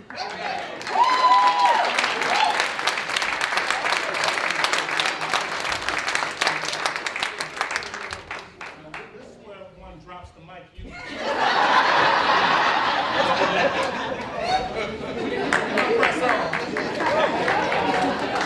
So we only have really 15 minutes, and apologies. We'd like to take more questions from the audience about questions that can help you advise your kids, your guardian, others about how to move forward on this path. Other questions? Yes, ma'am. Is there any summer program in the for students right now that we can start looking into? Because this is time to start planning for campuses. I'm sure that I don't know enough about IMABLE, but one of the things, I'm the chairman of a foundation called the CPASS Foundation, CPASS Foundation. If you go on the internet, we have a searchable website for all the STEM programs, science, technology, engineering, and math programs in the state of Illinois. So it has all the deadlines, it has programs for women, girls only. It has a lot of things because no matter what health professions, having a solid foundation in STEM is critical. So that's I would advise folks to take a look at that. And from IMABLE Foundation perspective, our program is a year-long pipeline program that continues in perpetuity. So we don't have specifically summer programs because our programs go off to continue. But I would tell you guys this because a lot of parents don't know. Many of the summer research programs, they open up in November, okay? And the deadlines are done by February 1st. Now, I don't know about summer work programs, but the kind of things that will help a student become a doctor in the future, like becoming, doing research, those programs tend to close by February the 1st. So just so you know. Yeah, exactly. Where can we find, even though they closed up, but where can we find this program? Well, we will be talking to you, so we'll have every May, at the third Saturday of every May, IMABLE Foundation has the Chicago Health and Medical Careers Citywide Student Conference, which is going to be at Rush University. It's a very big conference, very similar to this in size, but the approach is a little bit different. So when you do come there, we will have a whole track that will be devoted to the types of research programs that you can apply to and what those deadlines might be. And the other point, there's, like I know CPASS, we support a program at Rush, a mini medical school that starts in 6th grade and 6th and 7th grade. But we also have a program between IIT and SIU for sophomores, juniors, and seniors in high school that's health technology focused, where kids spend 5 weeks on campus learning what it's like to be on a campus and meeting mentors who are largely African American and Latinx who are great in science. I'll try and write on, I don't see a marker over there, I'll write the CPASS on the board.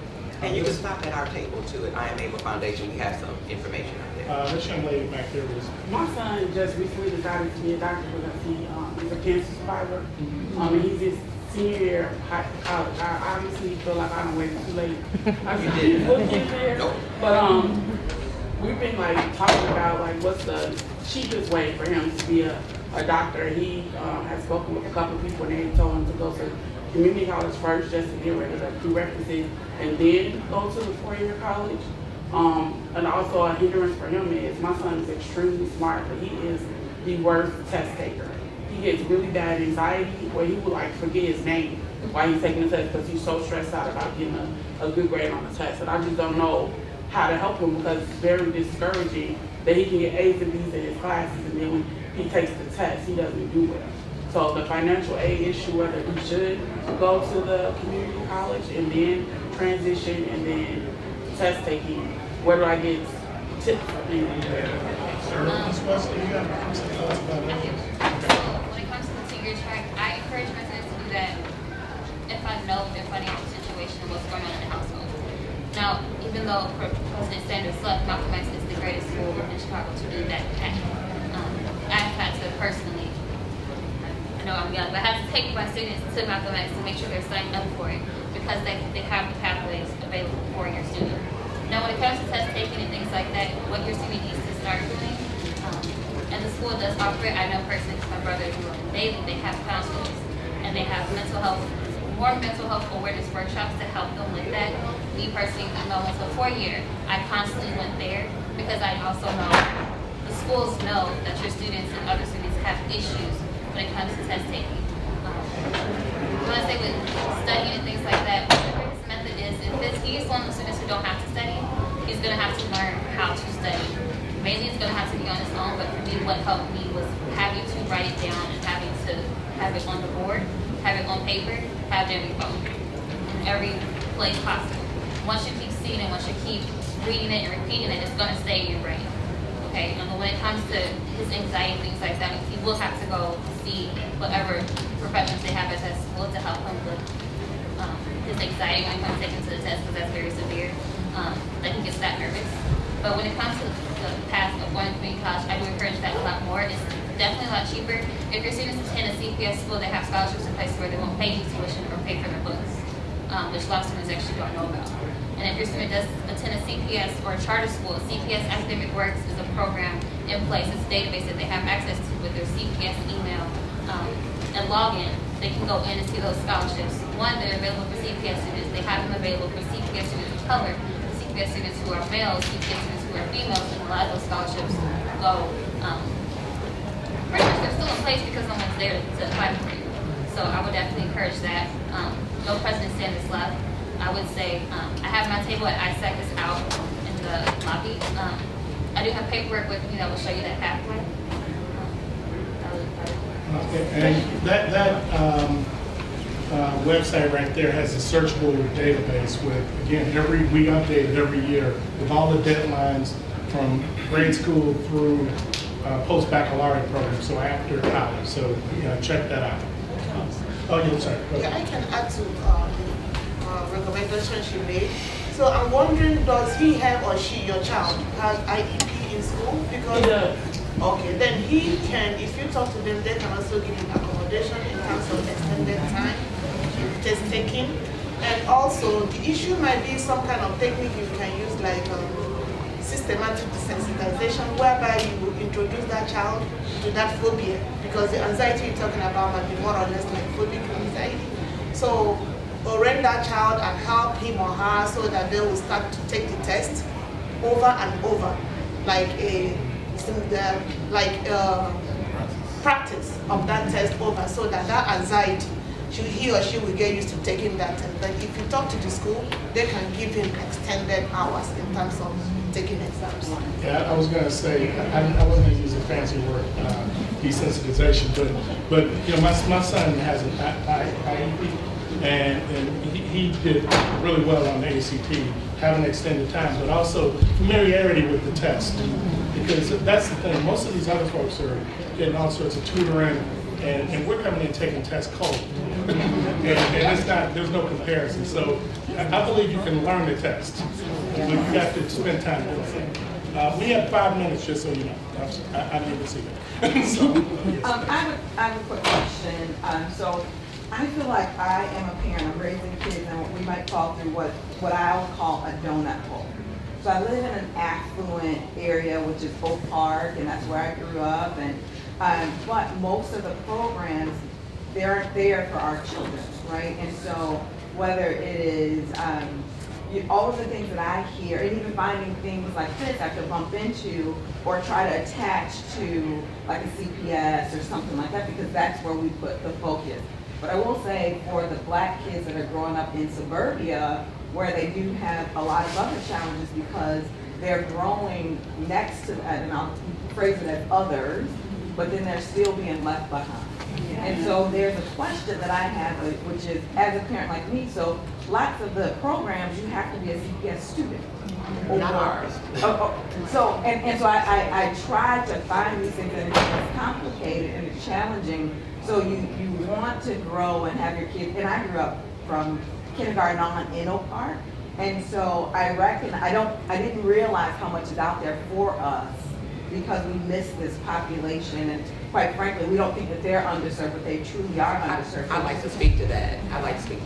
Water everywhere, but not a drop to drink. But I want you to know that problem is not, it's universal, to be honest. I grew up in Inglewood, and I was forgotten about too. I always say nobody came to check for me, and nobody came to check on me. And as a result, I grew up and spent my entire childhood without a doctor. And then, of course, I didn't have a doctor. I didn't go see a doctor until I was 16 years old. I had no idea that there was programs. At that time, it was the CHAMPS program, And so you're talking about, and many of it, but a lot of people knew about it and I didn't. So this problem that you're speaking about is universal. I think there's more of a problem about black people not disseminating information. I was next door to people who actually knew about the CHAMPS program and they didn't tell me about it. So I actually struggled through high school, struggled through college, and then bumped into it after I'd already messed everything up. That was my story. So, and then to your point about Oak Park, my kids also grew up in Oak Park, and I do know what you're talking about. There's, you know, there is also this tale of two cities. It looks like everything is going well. But honestly, when you're a person of color, you're underrepresented, and you're from a vulnerable population, period. We are always starting behind the 8 ball, period. That is evidence in the fact that we make about 14% of the population. We still make less than 4% of the doctors, period. So there is so much work to be done. So as it relates to I Am Able Foundation, every kid is from a vulnerable population that's black or of color. So you are always welcome to be a part of our foundation. We don't have any restrictions or criteria. We don't even restrict it to color because it's you know, we just don't, you know. But our message and our approach is for the vulnerable populations, and usually that's who actually comes to be a part. To that end, we talked about earlier, can you raise a black doctor? You can, but it's important. You have to see it to be it. It is very rare for people to actually make something of themselves if they never had an example of it. My son, who was also a crazy little Oak Park kid, would have never gone to medical school. He's actually starting medical school this year, but he never. So yes, it can be done. And yes, and it is one of those moments, you know, when it never gets old. Even though I'm a doctor, I still know how hard it is. My baby becoming a doctor is everything to me. But one of the things I want to share, and these parents here are they are proof of it. It takes a village to raise a child, right? But one of the things is sometimes our parents forget that you are a part of that village. Right. A lot of times our parents want to drop the kids off on Saturday and don't show up. We can't raise doctors without you. In our organization, we have an organization called PROUD, which is like a boosters club for I Am Able Foundation. You know what PROUD stands for? Parents Raising Our Upcoming Doctors. And it means that and they are an amazing adjunct to what we do. But one of the funny things I want to talk about with the Amadis and how important it is for you to really advocate for your kids. When she found out about I Am Able Foundation, this woman called me. Oh, I can't even, I'm not going to give you a number, a number of times that she called me, and did you get my message? And I'm like, we got and forth about a part of it. So we have to get, you've got abilities in this room, we've got so many gifts and talents, and we need it and passing it on. But check out I Am Able Foundation, we're for everybody. So just want to let you know that.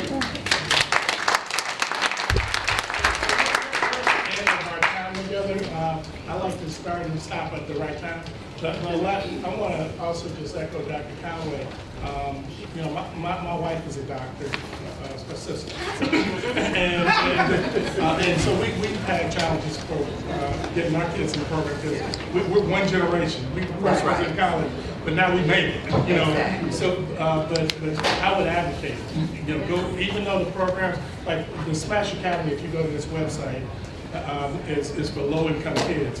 We snuck some other kids in there because my wife and I believe you need all sorts of socioeconomic folks in one place.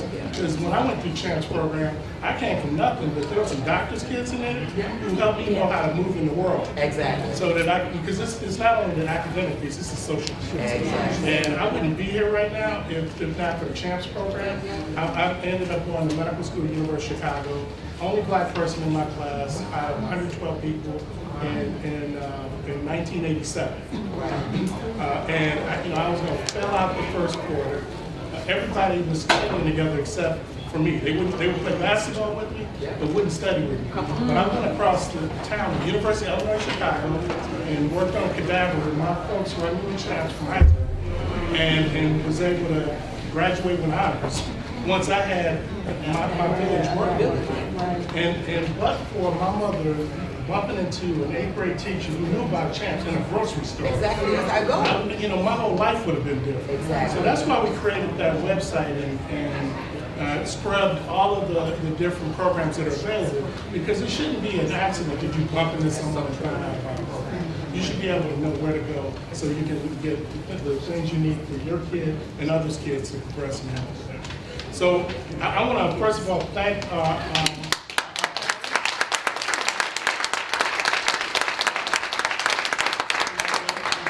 Dr. in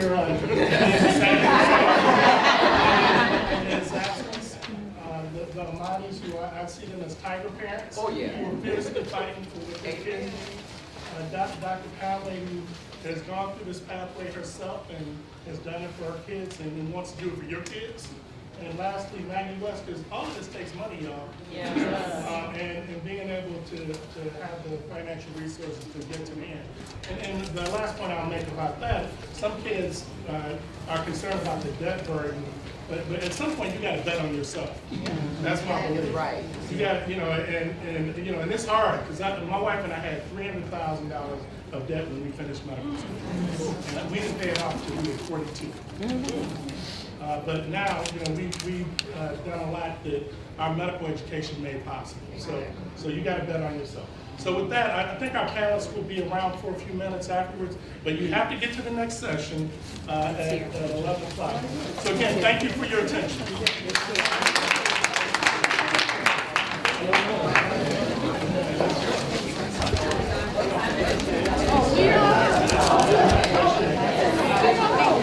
But we'll be in here for the next one. Justin, why don't you just move back while people exit?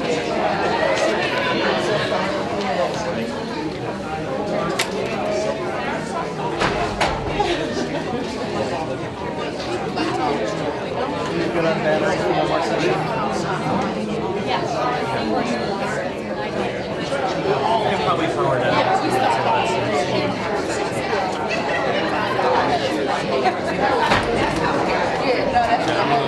Fast.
Did you hear about that?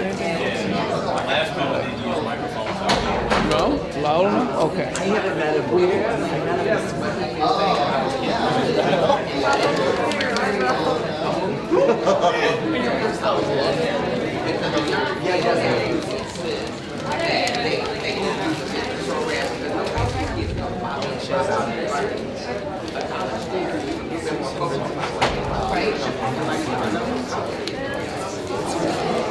because she's foster program had already closed. But because of my older they came in, they actually still.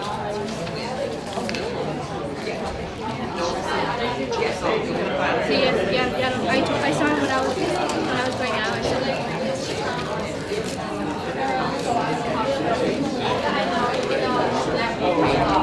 Okay, everyone, we're gonna get started. If you can please find your seat.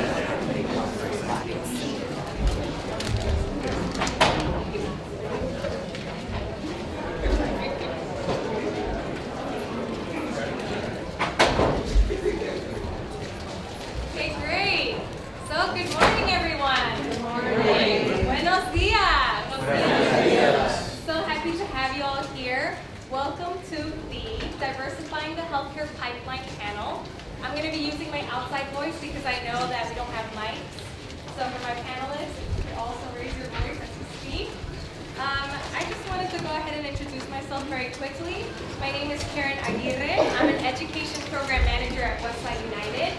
We're a hospital, we're a collaborative of 6 hospitals working together to decrease the 16-year life expectancy gap that exists between the Loop and the west side of the city. So for today, we're going to be talking a little bit about how to diversify the healthcare pipeline.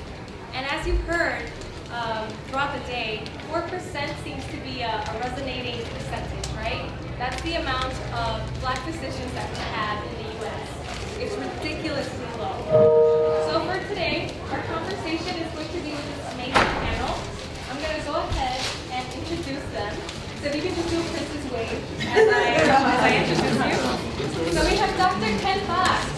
Dr. Ken Fox does community pediatrics. He was appointed Chief Health Officer for Chicago Public Schools in December 2016. A Chicago native, Dr. Fox has worked in primary care for over 25 years in Boston,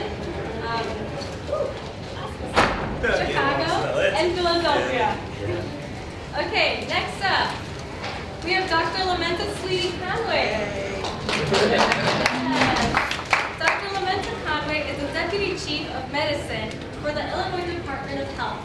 Dr. Conway and her team are responsible for the medical care of over 40,000 offenders in custody in the Illinois state prisons.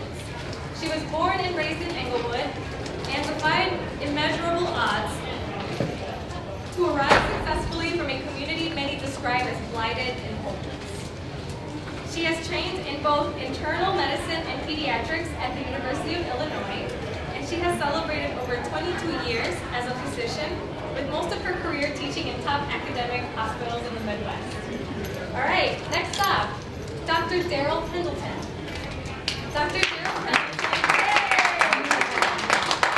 is a faculty of the University of Illinois at Chicago College of Dentistry.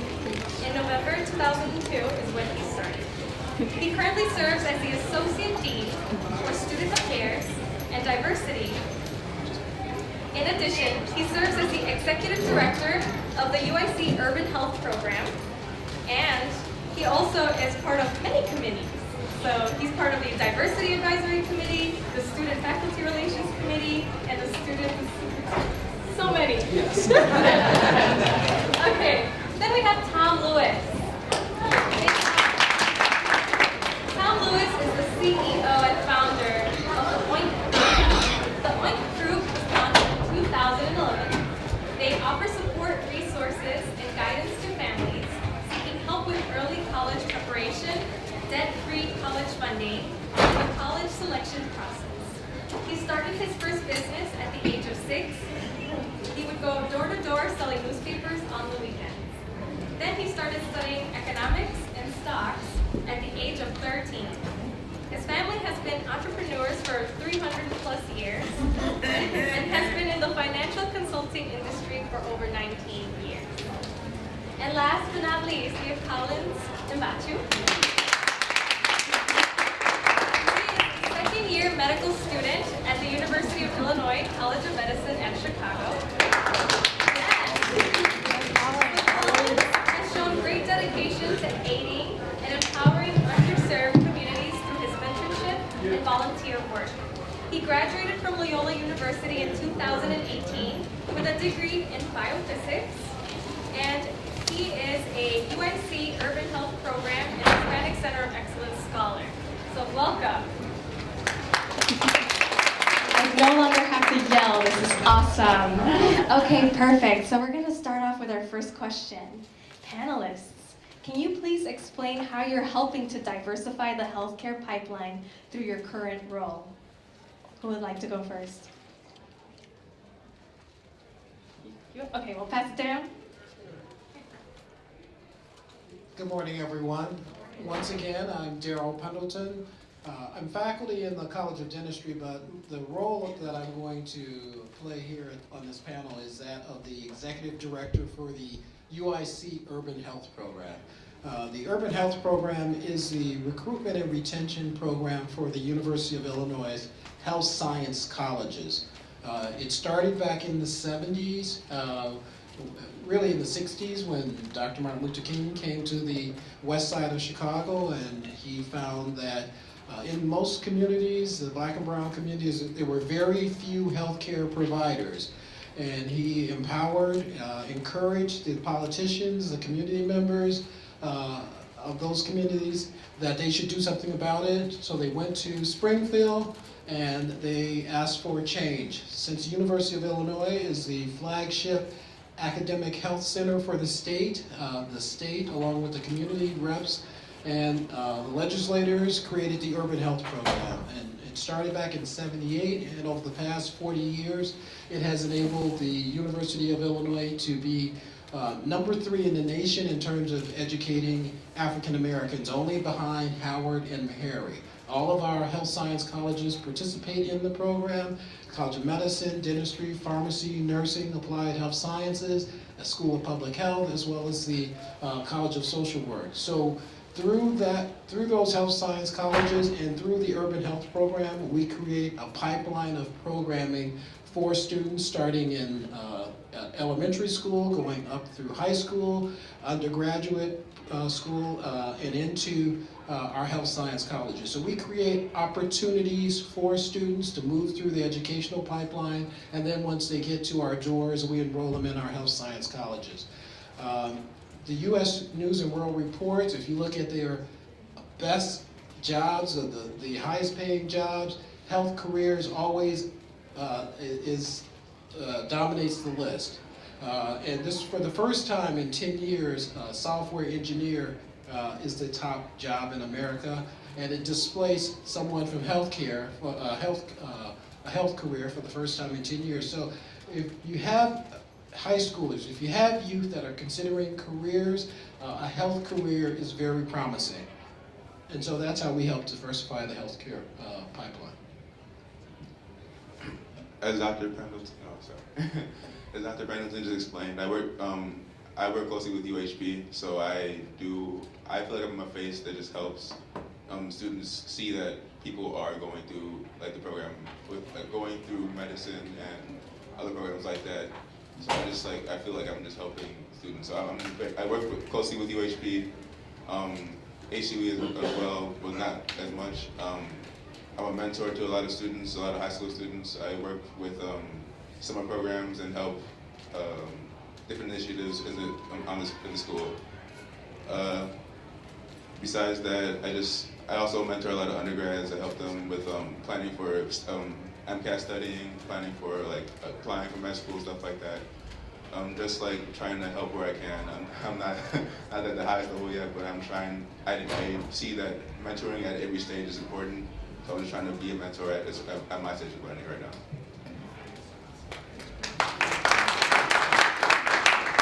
Good morning, everybody. My name is Dr. Ken Fox. I am a pediatrician for the past 30 years now, and now I am the Chief Health Officer of the Chicago Public Schools. How do I help diversify the pipeline? I guess I would say I have two answers. One is I advocate, and the other is to mentor. Okay, and by advocate, you know, not to get too nerdy here, but you know, it's from the Latin root advocare, meaning to call or to add one's voice. And so that's really what I'm trying to do every day in my role at Chicago Public Schools. You know, we're a district of 355,000 students. We're the third largest district in the country. We are 90% children of color, right? About 75% of our students would be considered low income. About 20% are English language learners. Like, for example, I was at a school the other day where 60 languages are spoken every day. Okay? My office, the Office of Student Health and Wellness, exists to eliminate health-related barriers to learning. And if we do that successfully, this will go a long way in making people available for the pipeline. Okay? So I'd say first is advocate. Second is to mentor. All right, I've been at this for a long time, and I've worked as a mentor at many levels. You know, obviously, I take seriously my role, and I try to connect with kids in schools. You know, we're a K-12 district, and so there are many opportunities for students to, you know, talk with me, to ask about what it is I do, and you know, how I'm able to help them. But all along the way, from college to med school to residency to you know, being a faculty member to being a physician in many kinds of practice settings, you know, all along the way, I've been helped. People have mentored me, and I try to pay it forward. So I would say those would be my answers to that question.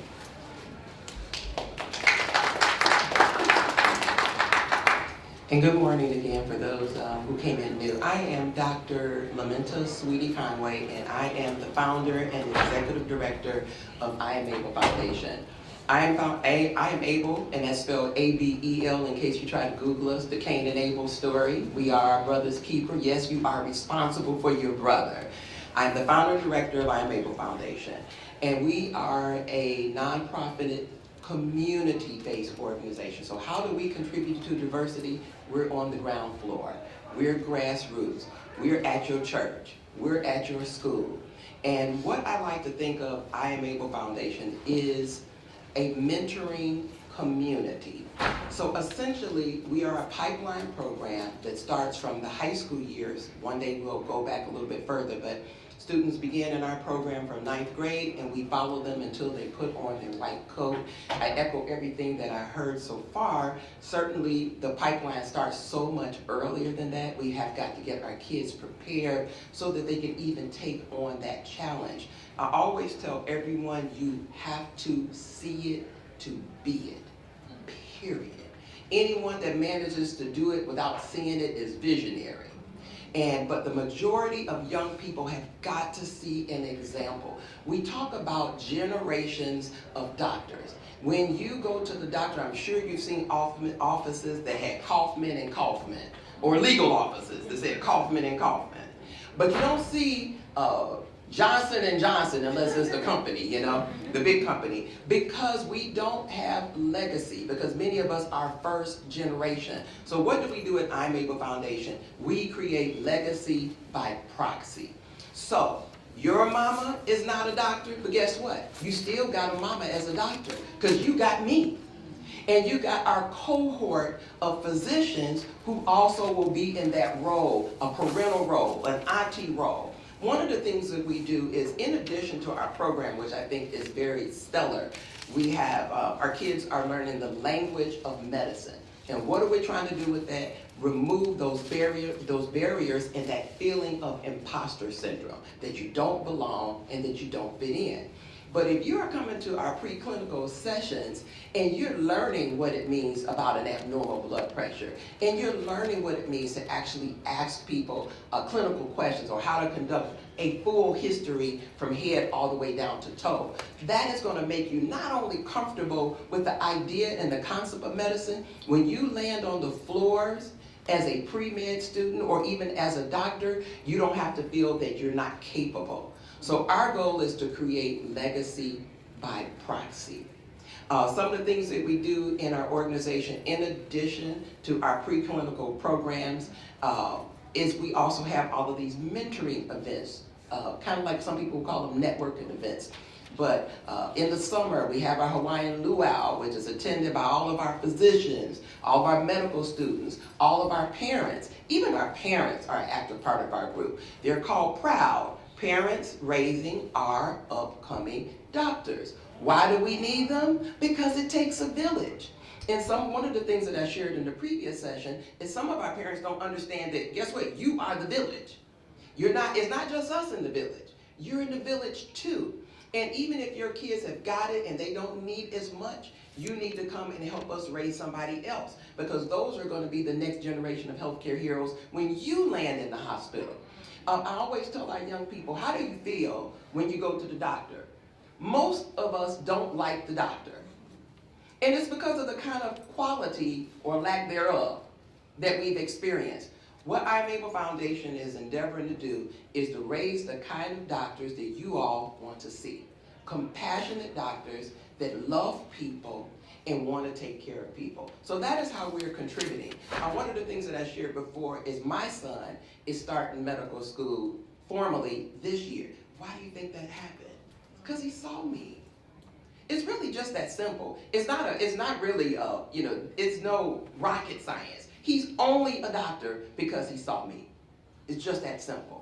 We've got to get these visuals out to our community. And so what I'm Able Foundation is doing is we're pounding the pavement, we're coming to events like this, we're coming to your high school, and the thing that we're telling you is yes, you can. Yes, you can.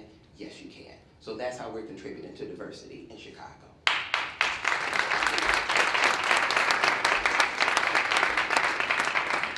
She should have dropped the mic, right? Gosh, pressure. Okay, I'm Tom Lewis. I'm CEO and founder of the OINT Group. And basically what we do is we help parents plan for college, prepare their kids for college, get them to college, through college, debt-free. And so pretty much some of the ways that we do that is, number one, is you gotta have some money, right? So one of the things that we do is through our College Prep for Parents program is the children in the program are able to earn up to a full-ride scholarship to any school in America. Okay, that's number one. Number two is that there's also a piece in our program to hold the parents accountable. That's called the OINT Group Tuition Rewards Program. Whereas the each child inside of the family, from age 0 to 17, can receive a scholarship valued at $57,324. The catch here is the parent earns it, okay? Because at the end of the day, like the Conway just said, is that there has to be someone that's in the house or around the house, right? That's leading. It's better if that person is the parent, to be honest with you. Okay, so based on that piece right there, each child in the family can earn a $57,324 scholarship, which means what? When it's time for that child to get ready to go to college, okay, the parent can stand there in front of the child with a smile on their face and say, hey, I have $57,324 for you for college. That's a big deal. We deal with parents every day. Every day. A call comes in, their kid is 16, 17 years old. They're going to college, and their parents call and say, hey, heard you got some money. We need some of that money over here, right? And unfortunately, for our program, it's too late. because the parents can enroll in the program when the child is age 0 up until the age of 17, but they must be in the program before the child begins the junior year of high school. Okay? And unfortunately, we also get the phone call when the child is a senior already, right? Or a junior. Okay? The other piece to that is exactly, I think what everyone else has said so far, is that pretty much we have a pipeline program inside that piece as well. Whereas our whole angle is to try to get the child in a career mindset as early as possible. Okay? For us, it's 3 years old. All right? And so starting at 3 years old, we try to put that child in every environment that turns them on. Okay? And in some cases, you know, if the child can't decide, we tell the parent, lead from the front. Okay? You know your child. You know what they like and dislike. You choose for them. Okay? Because the sooner that a child can pretty much engage in a career, because in actuality, right? In actuality, think about this.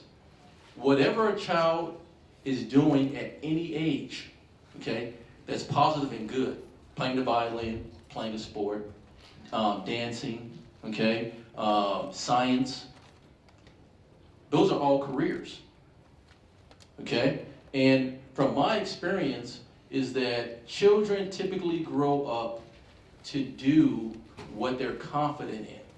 And pretty much whatever you're confident in, that's what you seem to be competent in, right? So in closing, at the end of the day, our entire focus is finding parents first. Find the parents who want to be held accountable, because we will hold you, trust me, accountable, okay?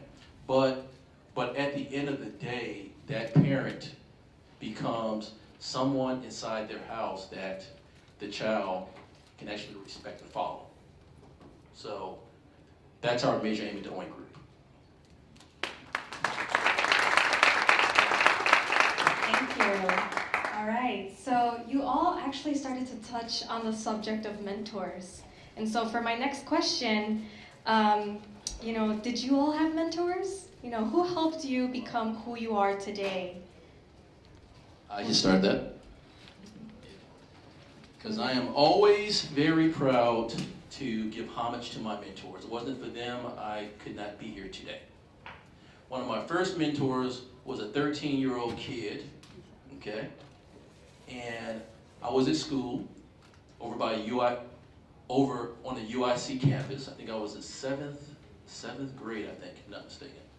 I was 12 or 13 years old. And I heard this Greek kid come down the stairs. He's coming down the stairs at school, okay? It was a really small school called Midtown. I think we had like 40 students there, 40, 50 students. It was all boys school. I was coming down the stairs. And I heard the kid say his dad owned the bank. And I kept walking. But as soon as I got home, I went to my parents, went to my mom, and I said, Mom, you know, can the person own the bank? She said, yeah.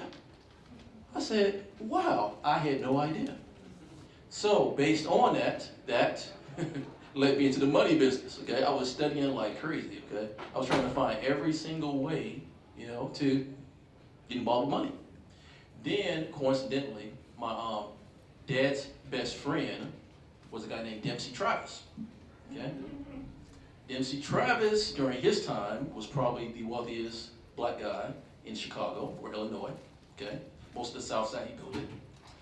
And so from him, I was very fortunate because I spent about 5 to 6 years as a kid, I think from like age 11 to about 16, 17 years old, working for him, right? Learned some great lessons from him. Then from him, when I left him, pretty much, I was blessed with meeting George Lober, okay? George Lober was the second wealthiest car dealership owner in the country. He owned a place downtown that was called Luber Motors, right? Mercedes, okay? Taught me a very valuable lesson. Left him, and I met two guys from Citigroup. And coincidentally, these were two guys who started Citigroup. And so for about 4 to 5 years, okay, I would spend my summers with them in Texas. And so I learned so much from them about how to grow a business and expand a business to the point now with OINC, we're in all 50 states, okay, and everything else. So having access to mentors that changed my life because of the simple lessons I learned from them, you know, and pretty much all the time they poured into me, right? And so that was pretty much it.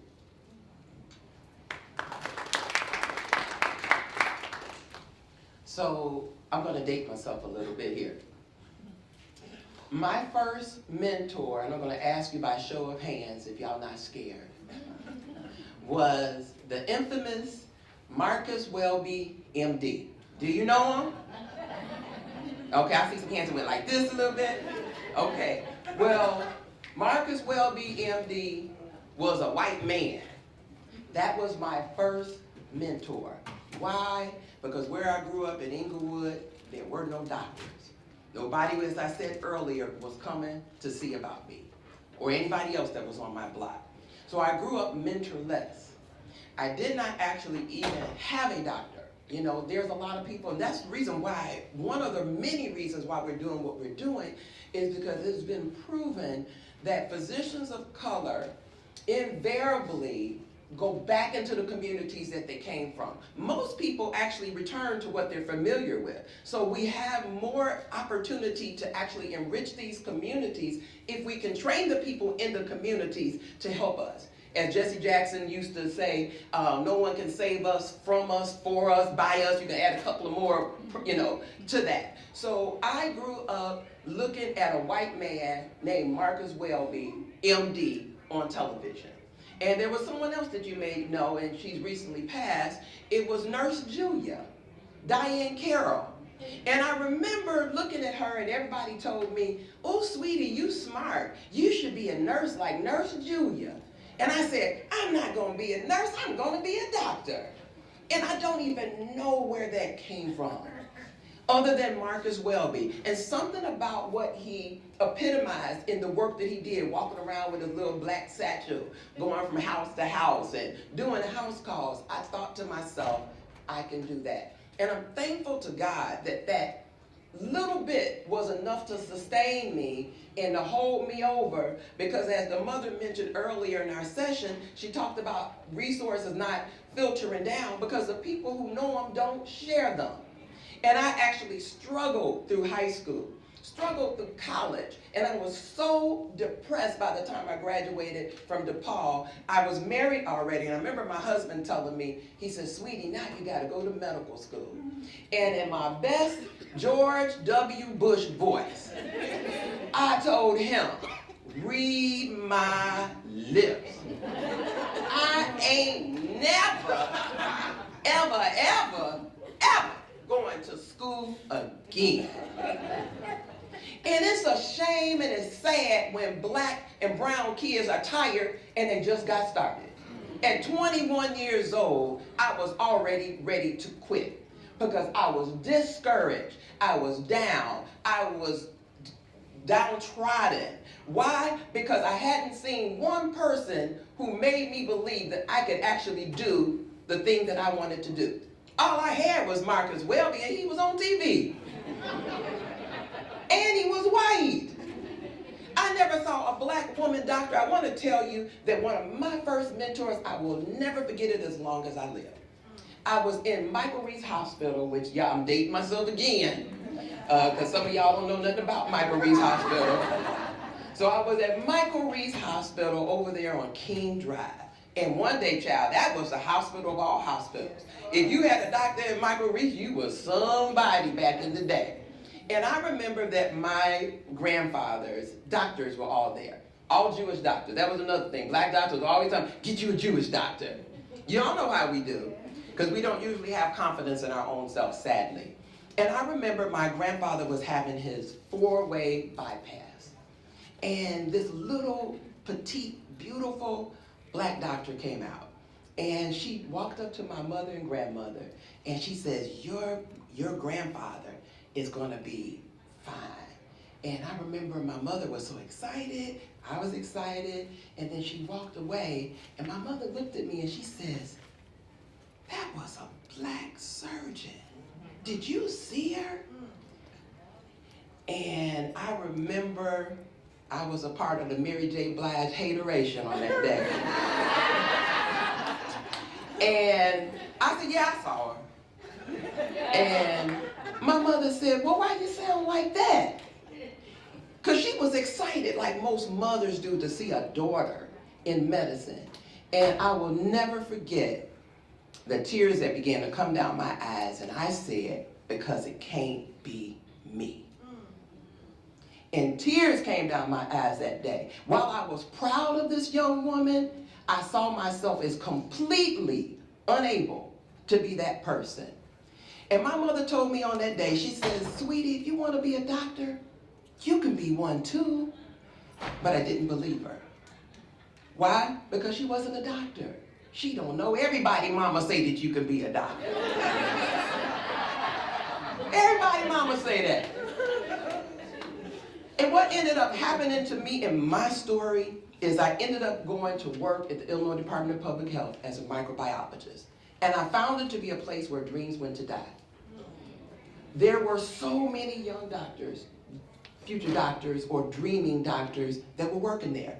They had all graduated from college, and they were all streaking these Petri plates, and nobody wanted to streak a Petri plate. All of us wanted to be a doctor. And then I looked at doctors that had PhDs or whatever their work was, and I would talk to them like, did you really want to do this? And then I learned that they also wanted to be doctors. But they decided this would be the easier path for me to travel. And it was only by the grace of God that there was a young man there who also wanted to be a doctor, who incidentally never became one, who told me, he said, sweetie, had you ever heard of the CHAMPS program? And I said, everybody, y'all heard Dr. Whitaker, he talked about it. All of us at that time, but they all knew about it, but I didn't know about it. And here it was, I struggled through high school, and the program had been around for maybe 10, 15 years before, and here I was, and I was streaking Petri plates with other little college graduates who wanted to be doctors, and he said, you should go over there and see. And I remember telling him, I said, I'll do it if you do it, because I was scared. And he says, no, don't wait for me. I'll never forget it. God rest his soul, because he no longer is in this world. He said, don't wait for me. He said, I got academic holes on my account. I ain't paid my tuition. You and I can't roll together. You got a chance. So I'm like, uh-oh. I said, I'm on my own on this one. So I went over there, and I left my friend, and he never did get his academic holes off, sad to say. And I had paid my college bills, thankfully. And I went over there, and I met the beloved Dr. Reginald Jones. God rest his soul, who no longer lives, This is a man that used to drive from Chicago down to places like SIU and sign loans for kids, just so they could stay in school. And I met him, and on that day, he looked at me, and he says, daughter, you want to be a doctor? I said, yes, sir. He said, well, you're going to be a doctor. It's just that simple. And not only did he speak life into me, the first time somebody had ever told me that I could actually do it that I believed, he actually not only told me, he then showed me. He made sure that I connected to programs that I needed in order to be strong. He talked to me about my pathway because I already went to college and messed it up. I did. And I always tell people I wasn't a partier. So it wasn't because I was acting up. I didn't know. I didn't know what to do. So I was doing stupid stuff. Sounds stupid, but it's really just inexperience. Nobody there at DePaul actually believed in me. So I was taking whatever courses that I wanted to take, whenever I wanted to take them, not doing well, failing a few of them, because here I'm taking calculus when I should have been in college algebra. Why? Because I went to a school in high school where I wasn't prepared. Didn't go to New Trier. Didn't go to Hinsdale, Maine, or Hinsdale Central, where the kids are actually learning critical analysis skills in the 5th grade and reading War and Peace in the 6th grade. This was not my reality. So you can't run with them on the same level. So it might take you a little bit longer, but I didn't know that. So here I am taking general chemistry and taking organic chemistry and taking biology and doing it all at the same time, because that's what the other kids were doing. The kids from New Trier. The ones who actually had advanced placement physics and advanced placement calculus and advanced placement chemistry in high school. I didn't even have physics in high school. So I always say you have to see it to be it. But what I learned from my mentor is that we all have a different path. There was a mom who asked, what school do you have to go to? It don't matter the school. You just got to go to school. And you got to go to school and you got to perform well. And if that means you take one block science at a time, general chemistry this year, organic chemistry next year, biology next year, whatever it takes so that you can get the A's, that is what you do. So my first mentor was Dr. Reginald Jones of CHAMPS. And I vowed when I finally got in a position that kids would not have to suffer in silence, that I would go back to the hood where I came from, Inglewood, and I would go to the west side. I would go to the schools that nobody checked in on, and I would make sure that I would tell them the good news that you can do anything and you can be anybody. And then we provide them the resources. So my first mentor, Dr. Reginald Jones at CHAMPS, is the reason why I'm here. Thank you, Dr. Conway. Dr. Kim Fox? Thank you. That's an incredible story. Funny that we share that CHAMPS background. I feel like I should just cede my time to her because she's the storyteller right here. But I have also been super lucky with mentors, so many people, but I was just thinking back to beginnings, and I remember at age 4, I announced to my parents that I was going to be a doctor. And not just a doctor, but a pediatrician in particular. And I don't know where that came from. You know, I don't know where it came from really, but I would have to say it was a strong and early calling. But when I think about mentors in that regard, as a young child, I think back to my own pediatrician. I grew up on the south side of Chicago. My pediatrician was the great Dr. Billy Wright Adams, African-American woman pediatrician. And she stayed our pediatrician, you know, through my childhood. I was the eldest of 4 children, and the Fox kids they would put at the end of the day because we would be acting crazy. Okay, but what it did do was give us some special time, and she learned that I was interested in being a pediatrician, and what she did was say, look here, I had these 3 sibs. We'd go to the doctor. She'd say, first kid up on the table. She reached down and pulled out the end, that step at the end of the table. She told me stand right there. And then she'd go through every kid's exam, narrating for me what she was doing, why she was doing it, you know, what was she doing to help calm my brother or sister down, and what she was finding and what that meant. And that made a deep impression on me, you know, so I loved her. I loved her, and I was always, you know, bothering her, sending her my pictures that I drew and talking about this and that or whatever. You know, I know she must have got tired of that, you know. But that was part of who she was and how giving she was, and that's my earliest, I would have to say that my earliest important mentorship experience. I mean, just on the receiving end there. And she stayed involved too. So at every level. So going from college to med school, she wrote one of my letters of recommendation. When I graduated from medical school, she came to my graduation party.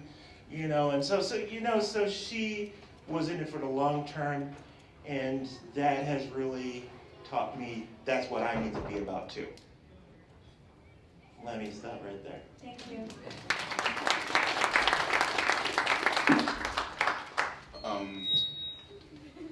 So I'm Nigerian. For me, my parents were always medicine. And at first I really struggled against it. I really wanted to be a lawyer when I was younger. I watched a lot of Law and Order. That was like my passion. I loved arguing, I loved doing all that. So I was like, I really want to be a lawyer. Mom, leave me alone. But I think the biggest thing for me is that I never I always saw black doctors in my community, and that's just being Nigerian. There's always black people in positions of positions like that. So I always saw my Dr. Benro was my favorite person. I always saw him. I saw him once a year. I know because checkups, but I saw him and it was always great to see him. I always saw somebody in that position. I do wish that I had more mentors in my life. Undergrad was definitely undergrad was definitely a harder. Closer. Okay. Undergrad was definitely a harder time for me, especially standardized tests like the MCAT. I wish I had someone who guided me through that. It was, it was definitely a stressful time, and I didn't do the best on it. I wish I did better. I had no one really in undergrad that helped me through undergrad and tell me what to do, what I should be doing, and that's why I like helping now. I feel like I have a lot of insight into it because I've gone through many wrong paths. Now I do have mentors in med school, for people who are in UHB, like Natalia Montero, Sarah Bunch, Dr. Sarah Bunch, people like that have been helping me through med school right now. But before that, why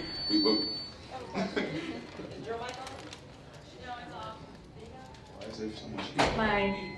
Turn it off, and I can give you mine.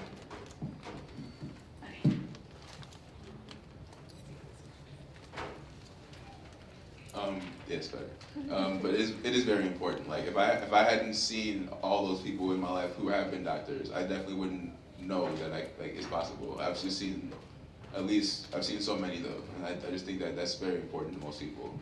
But yeah, now that I do have mentors, I just realize how important it is just to have community. Knowing having a network is so important. You would all know that. When I was younger, I didn't know that it was super important to know people around you so you can network and get a job. Getting a job is almost impossible if you don't know people. It's you need these people who can tell you what's important in life, what you should be doing, what you should be working towards, and how to focus on your path. So I do have many. I can't name a lot of them, but I do realize the importance, and I'm trying to give back, and I'm trying to help, and I'm trying to do what I think I haven't had as much as of.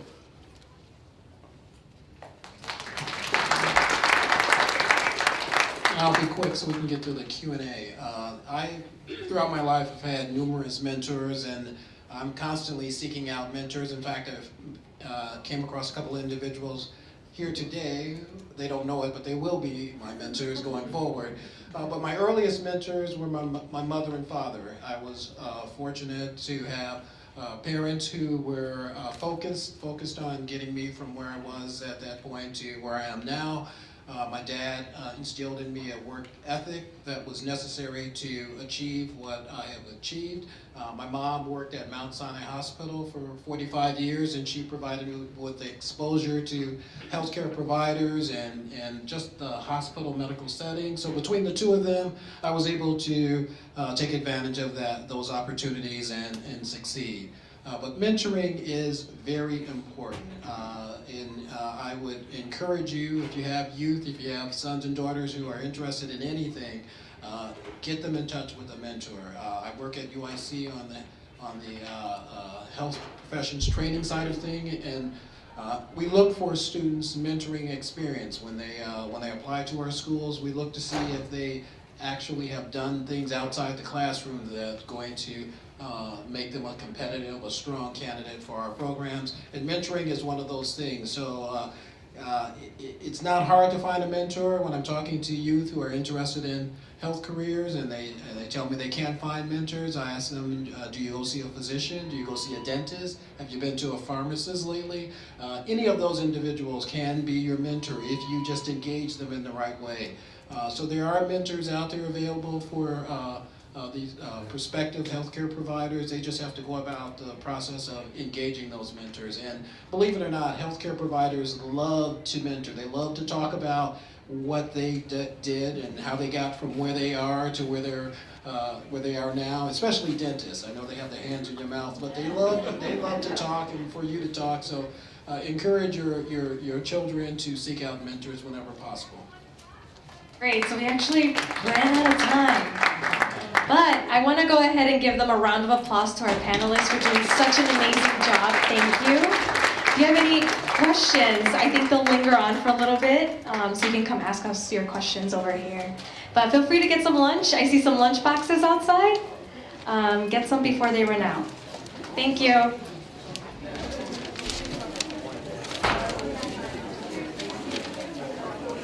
Let's head back to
first one, they have ham, they have chicken salad, they have tuna. I'm gonna clap on it.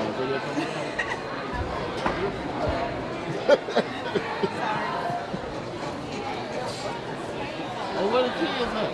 They're in there like, in there for real. Like, they're the only ones left in there still talking. They're in there talking to the, do you guys want to eat here or at one of the tables out there?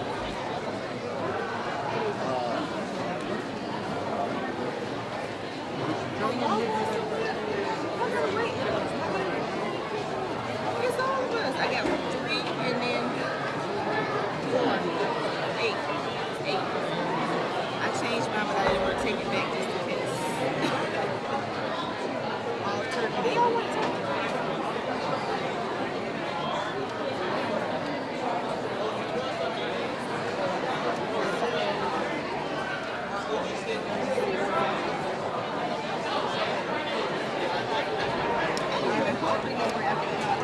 I don't know nobody. I'm about to say, with a nightclub or a sports bar. But I don't know nobody in there like that.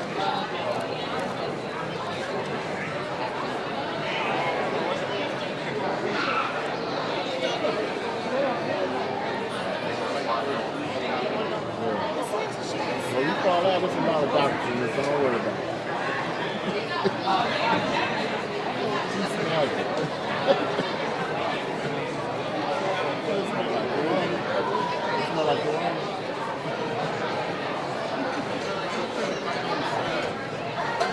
I knew you were looking at me.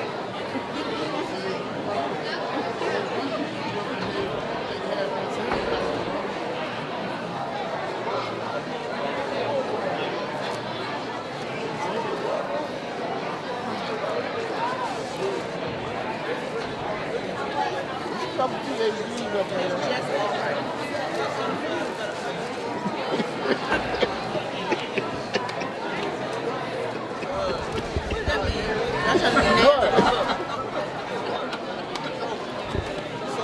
What you talking about? Camera, whatever y'all laughing There is some PhDs up here. Hey, nobody might want to ask, is there any PhDs in that?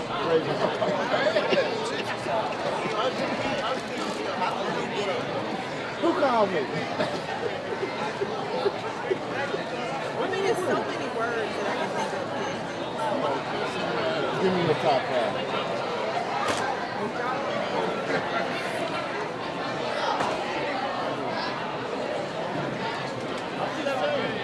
But it don't make sense.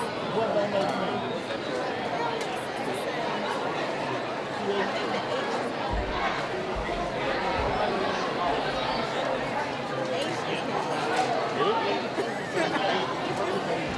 Yeah. What is gonna be? Okay, so in my head, my penis,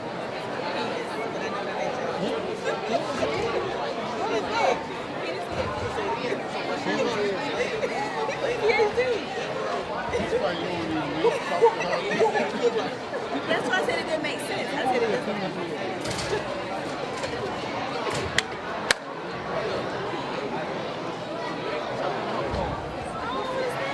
P is the key.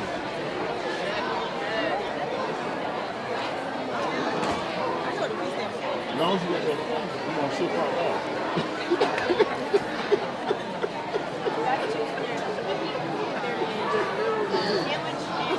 Oh, man. Yeah, because some complications get out of control.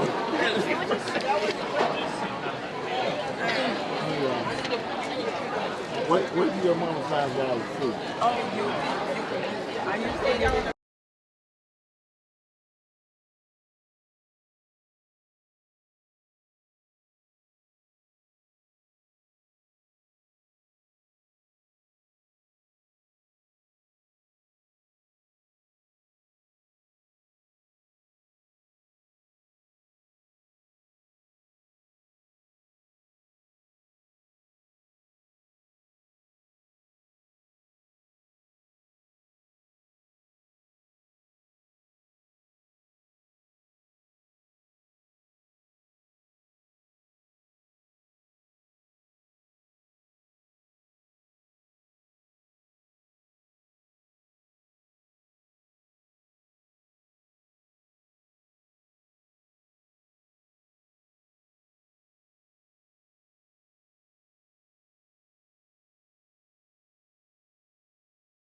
So they ain't got to that PhD level yet, so they don't understand each other. You know? These are urban black people who misunderstood. I understand the food. I mean, hurt you, but I don't know the The key is the key to everything. You can't have no fun without a key.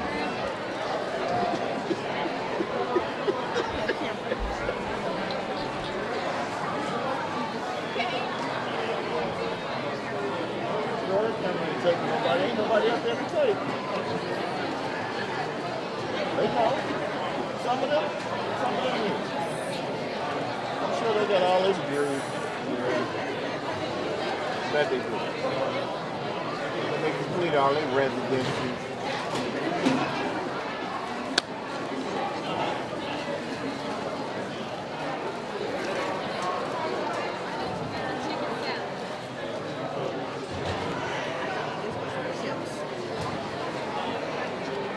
Grandma, wife, and super mom, super auntie.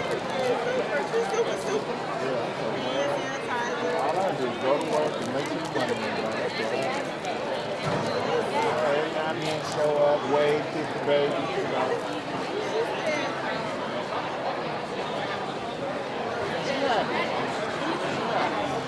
You know, she expect me to be up there helping her. Is that what it's for? She don't expect you to be up there helping.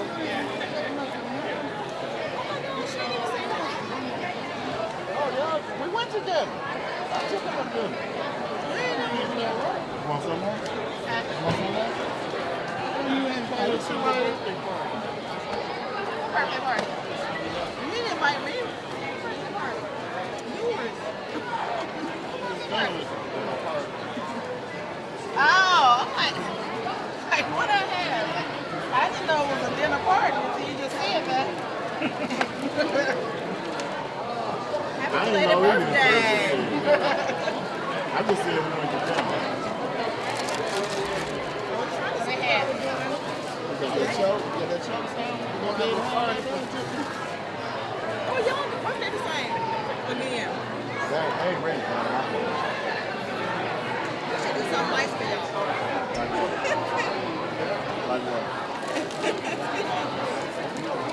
I ain't gonna even comment on that. Just don't do it. Don't do it.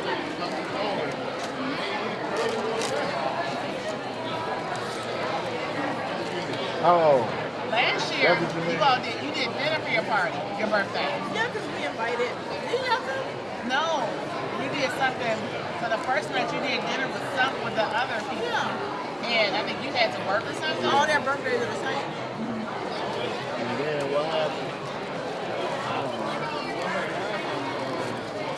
I think I went to Vegas. It was a milestone for Me and Wilder went to Vegas, huh? Was it last year? Y'all supposed to I went where? We went to Mama Office. We know, last year you was there. I might go to Vegas. That's the only place I really like that.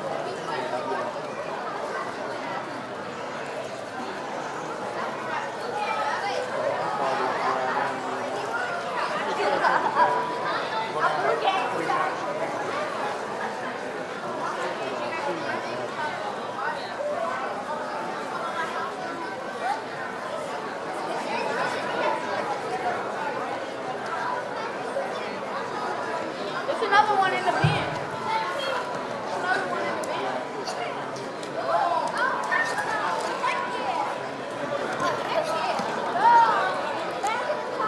Of course, take as many as you want. Yeah, we need to pass these houses up there.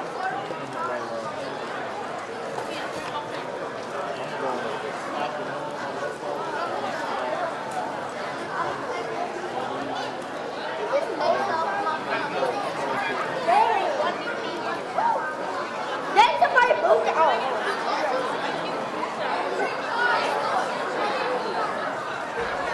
You saw it?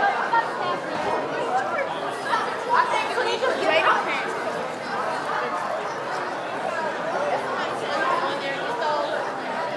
No, put it in the car. Who sent you to the box?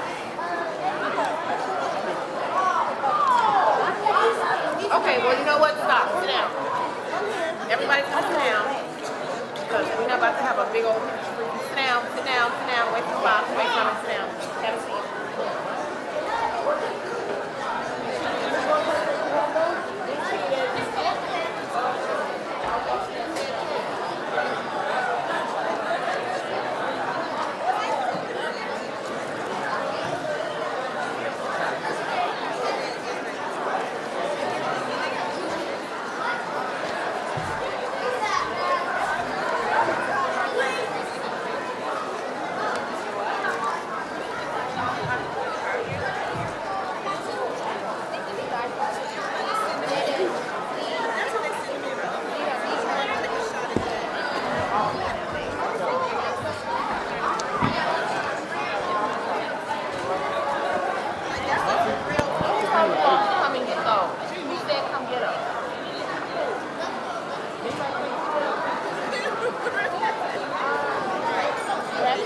funny. That's what they usually man for this year on stage.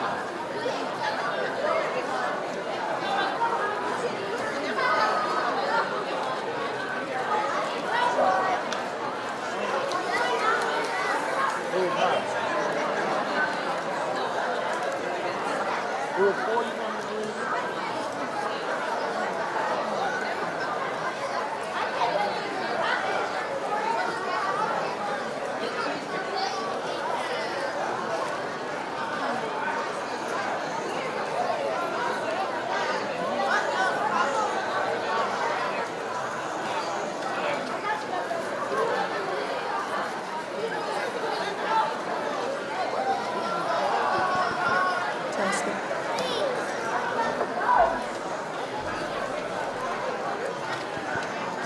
Test, test.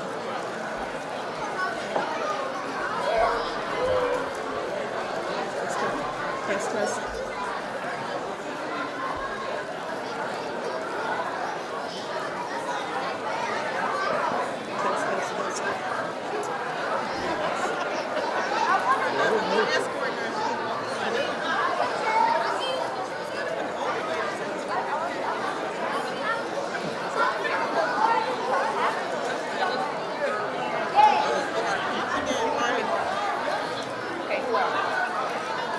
Okay, y'all go ahead and have a seat. Let's see who else.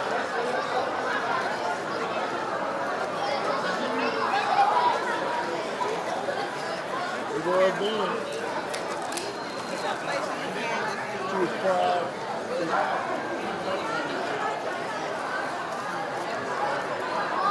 And go.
Testing. Testing.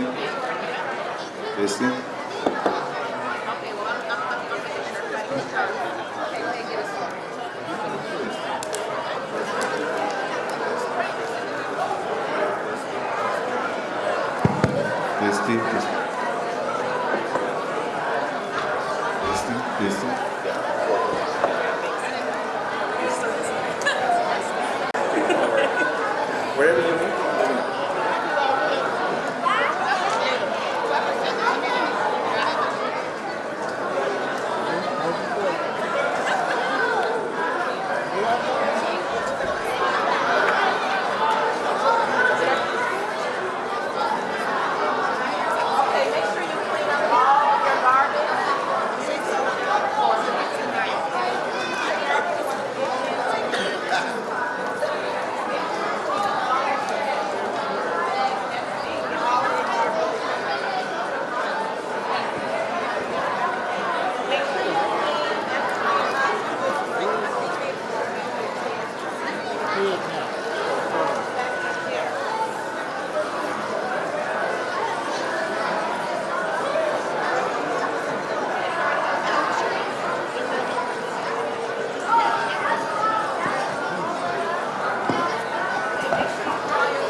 Test, test. Hi, everyone. How's everyone feeling? I'm sorry, how's everyone doing? All right, great. There's lots of food, so please make sure to grab as much stuff as you want on the way out, because I cannot take that home. So we are at 12:15, And I'm going to go ahead and invite our panelists for our Black Men in White Coats panel to come up. So we have first Dr. Linda Ray Murray, who will be moderating the panel discussion today.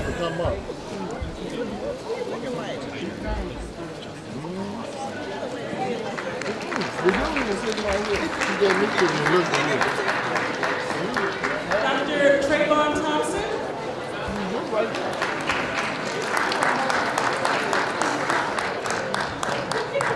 Dr. Adonis Dupre.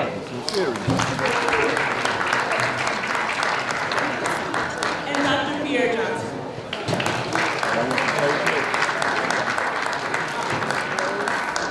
So Dr. Brian Williams is unable to join us today. We had a canceled flight, so he sends his apologies. But we have some great folks here, and I'm looking forward to hearing this conversation.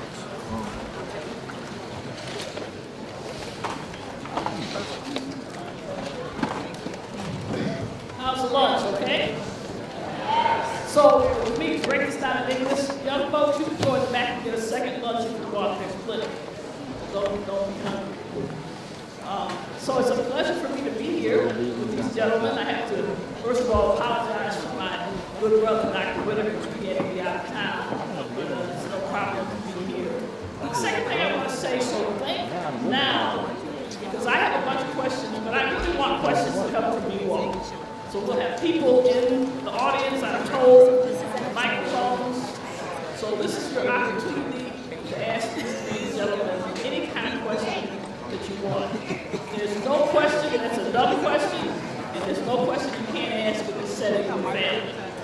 So let me start off by asking all three gentlemen, when did you first think that you might want to go to this? I guess I'm up first. Good afternoon. My name is I don't remember a time where I did not want to be a physician. I wanted to be a doctor since I was a little kid. Right. Is this better? It's really close. Okay. So I don't remember a time when I did not want to be a physician. I wanted to be a physician since I was a small child. And so that was the pathway that I wanted to go down. I was paying attention earlier. I put my nose to the grind and kept going through until I did my course.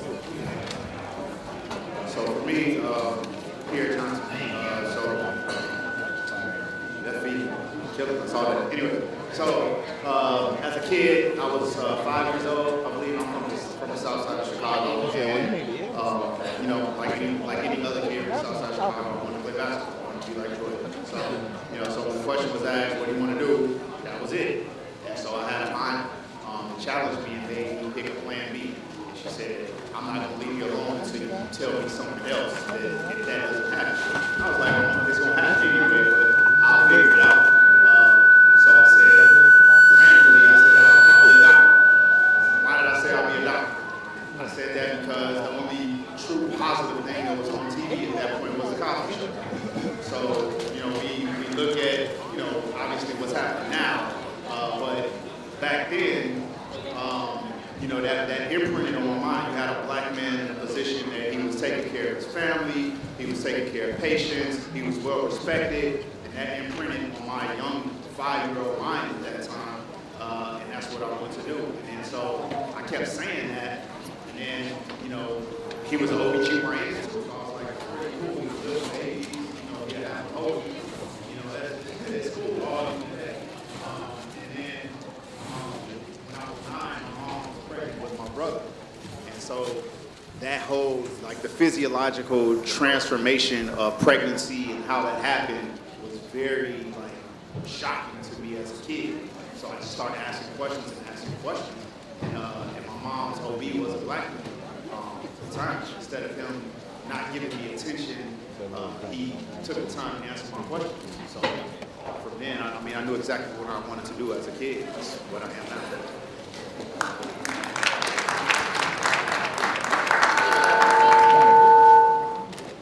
Good afternoon. Good afternoon.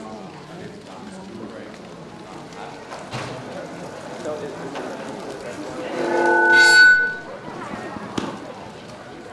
Good afternoon.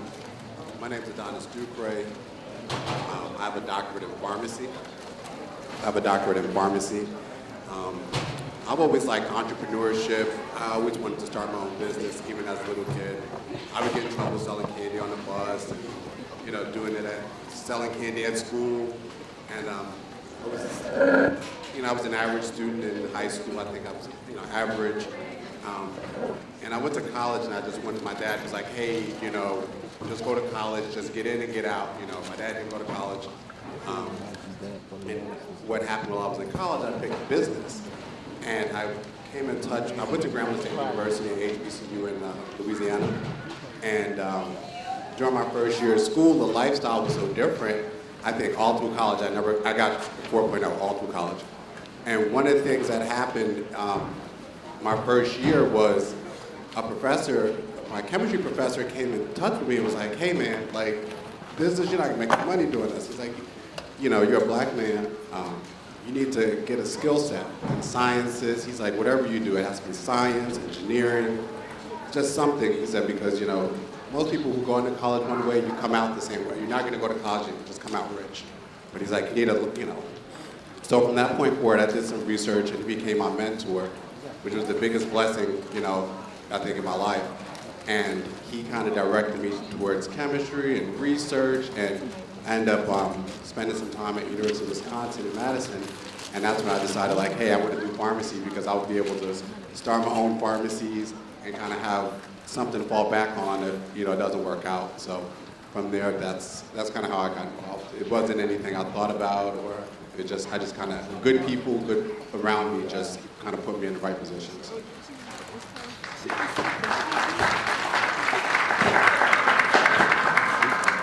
Can y'all hear me? Okay, perfect. My name is Abdullah Pratt. I'm an emergency medicine attending physician at the University of Chicago in the New Trauma Center.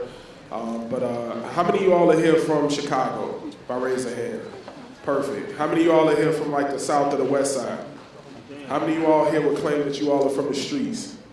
Right, that was me, right? So when I was in these, in these sessions like this, these kind of network building, professional panels and things like that, I always felt like I didn't belong, to be honest with you. I'm from right off 87th and Jeffrey and Stony, but then also a little bit right off 63rd Cottage. That's where I spent most of my time. Southside. Yeah, we from it. But the reality of things is that my journey into medicine was born, similarly to Pierre, similarly to others up here, was born from me seeing the ills and the pain that happened in my community and not really knowing what to do with it. And over time, I would meet people who would say, hey, listen, if you want to see the violence change, if you want to see your grandma, your auntie stop having to have their foot cut off at early ages, you want to stop seeing your friend who has asthma spending, weeks in the ER waiting rooms day after day to the point where they have to be remediated in school because of truancy, then maybe you're the solution to that problem, right? Maybe you should stop, asking who's doing what, and you should raise your hand and say, what can you do to fashion yourself into somebody who can help cause change? And so that's led me to a career in emergency medicine where I don't get to pick and choose who my patients are. Right, I see the worst of the worst. I wanted to scrape the bottom of the bucket, right? When your mama's cooked that macaroni and cheese, you want to get that bottom piece, and some people I don't want that, right? I'm that person that's no, that cooking's good enough. I love it. Let me get the bottom of the pan. And so that's what my career is like, right? So I get to see people, oftentimes people who I know in my own community. I walk in the ER every day. I don't walk through the back door. I walk right through the front door, right through the waiting room, right through the thick of it. And somebody somewhere is going to be like, oh, Doodle, what's up?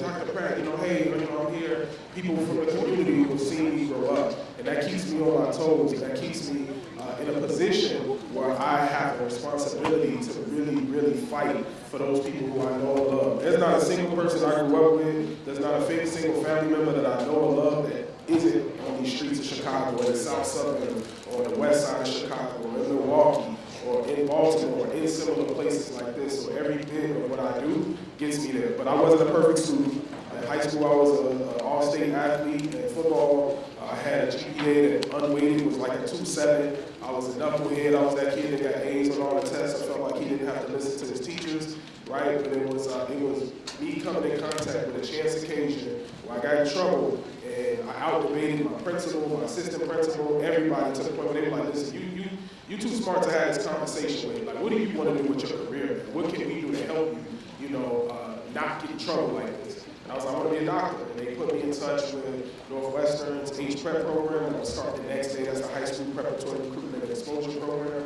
And literally got the application in, started the next day, won awards there. I got connected with people that put me in pipeline programs at the University of Chicago. I was able to, somehow, some way catch the eye of people there. And I've never left. And for me, the institution that I work at, the University of Chicago, where I train, even though it has a history of racism and systemic injustice to the community that's around it, for me, that's a closer walk than it was for me to get to my high school.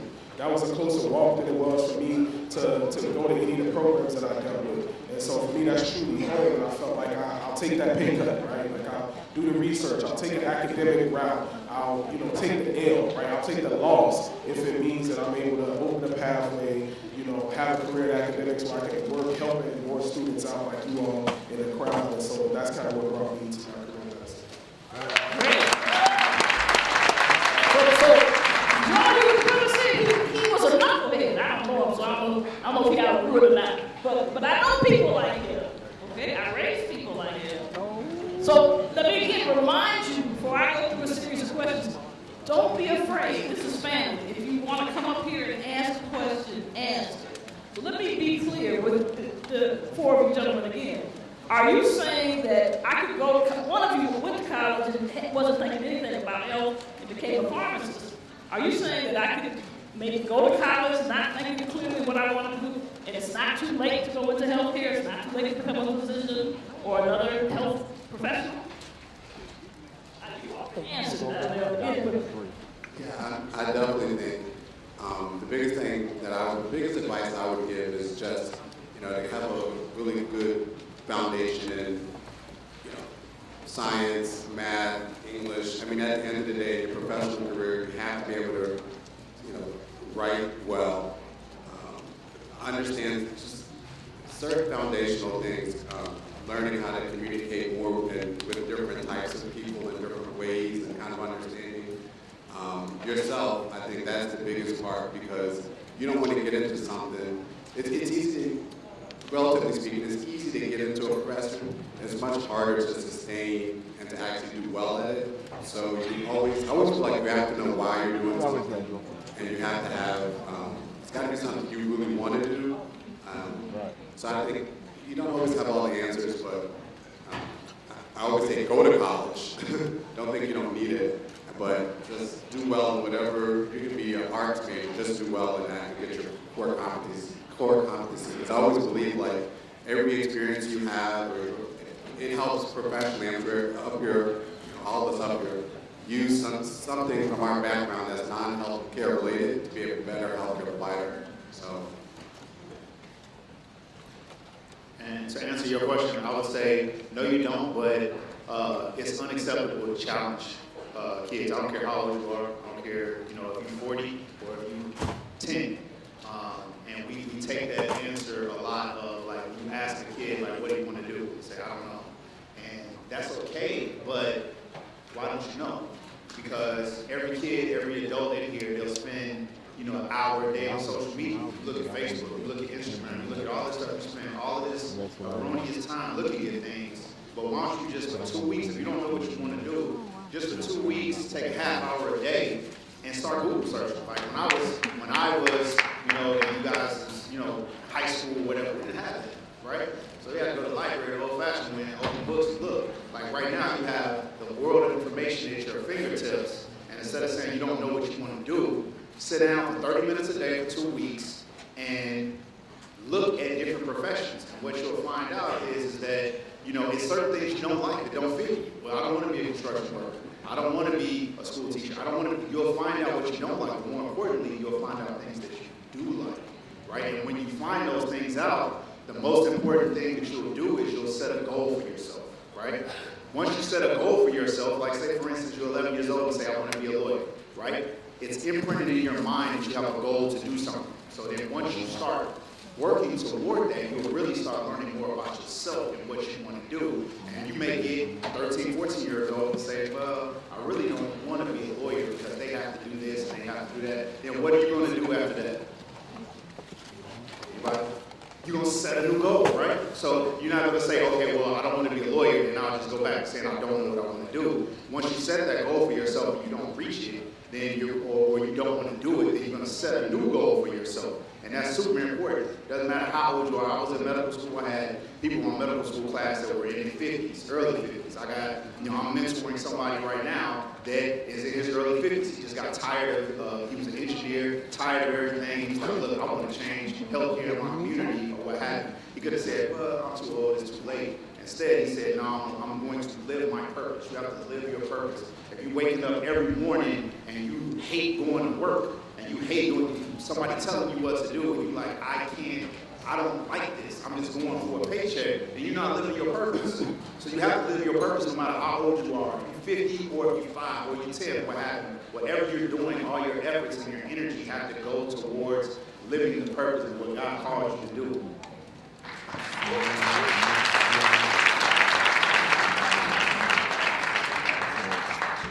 Just to echo, what Big Bro said up here is one of the things that you all have to do is move with urgency.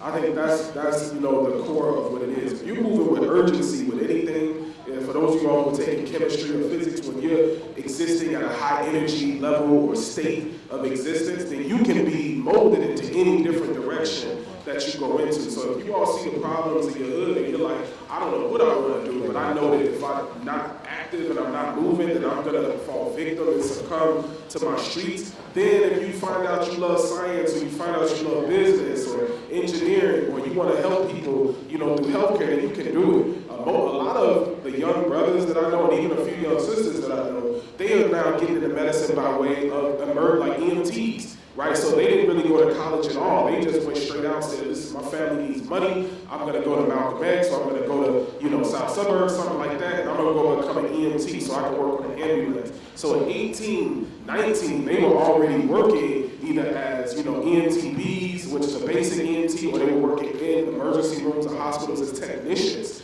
right, without a college degree, again. And they were able to do that the entire time I was in medical school, undergrad. They were making money. They are financially better than me, and now they're applying to get into medical school. So I saw so many of them in my emergency room, and we created a group called Black EMTs to Black EMDs, emergency medical doctors, right? Because that's what they all want to do. It's like 5 of them, right? All in one ER, young, Black women and men who at each and every level are either at the junior level of college is what you probably say, like before the MCAT. Some are just taking MCAT like in a week or two. Some have taken it or in post-vax. And then we got one that's actually one of the first-year medical students at Pritzker School of Medicine at the University of Chicago. But that's an atypical route that they all took that was able to make some money. Most of them didn't have good grades coming right out, and they were able to then shift because they had been active in their communities. None of that work that they did prior to that was wasted. Right, like that was all now gold, and now it's like, okay, well, you got real experience. You've been in the streets doing it. I know people that done that with research, right, where they didn't know what they wanted to do, didn't know what they wanted to do in medicine. They got MPH, a master's in public health, or they got an MBA in business, and then they were able to flip that into something that they could use to help strengthen their applications to get into medical school. But the other side of that is don't close the door on yourself. Big Bear said that too. Is don't be that person that closes the door on your own self. Don't get like a cheating thing in college. Don't be the person that was lazy, so like, I just plagiarized this paper off the internet. Like that stuff is irrecoverable, right? Like you will not get into a medical school anywhere with something that's on your transcript that said like, I cheated. Don't, and this isn't the most one, but don't get a felony, right? Like if you get misdemeanor, you work around that. But don't put yourself in a position if you ride in the car 4 deep with the guys and one of them is riding dirty and then that gets put on you, right? Like don't close that door on yourself, have some self-value, and then you can figure it out as you go, but just have that urgency not to fall back into deep into the streets. And then other people around you will protect you. The drug dealers will be like, hey, you got something bigger, better set out for you.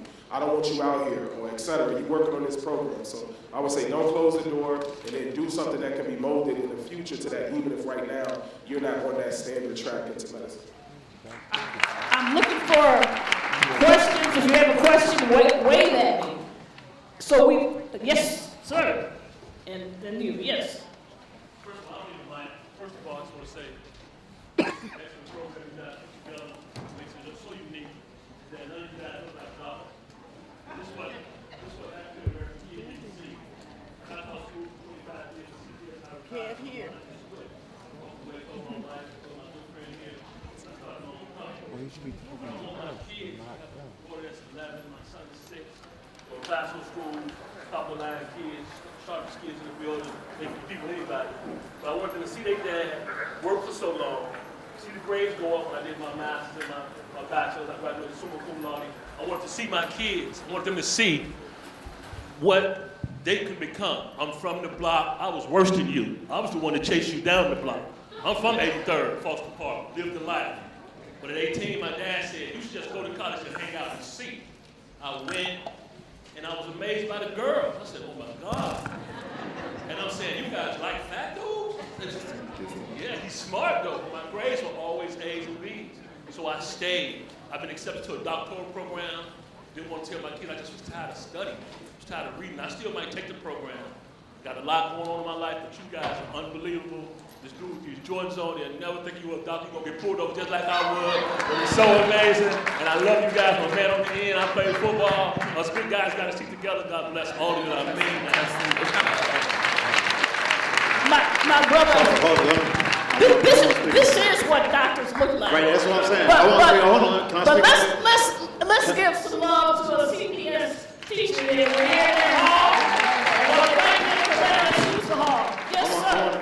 Can I comment on what you said? Yes, yeah. So, like and congratulations to you, brother. That's admirable. And I'm not, when I say this, I'm not on you, but and I say this to everybody, like, you know, because, you know, I've gotten looks about, like, man, is he really a doctor or whatever? Yes, I am. I'm board certified, obstetrician, gynecologist, specializing in I'm not saying that. I don't know.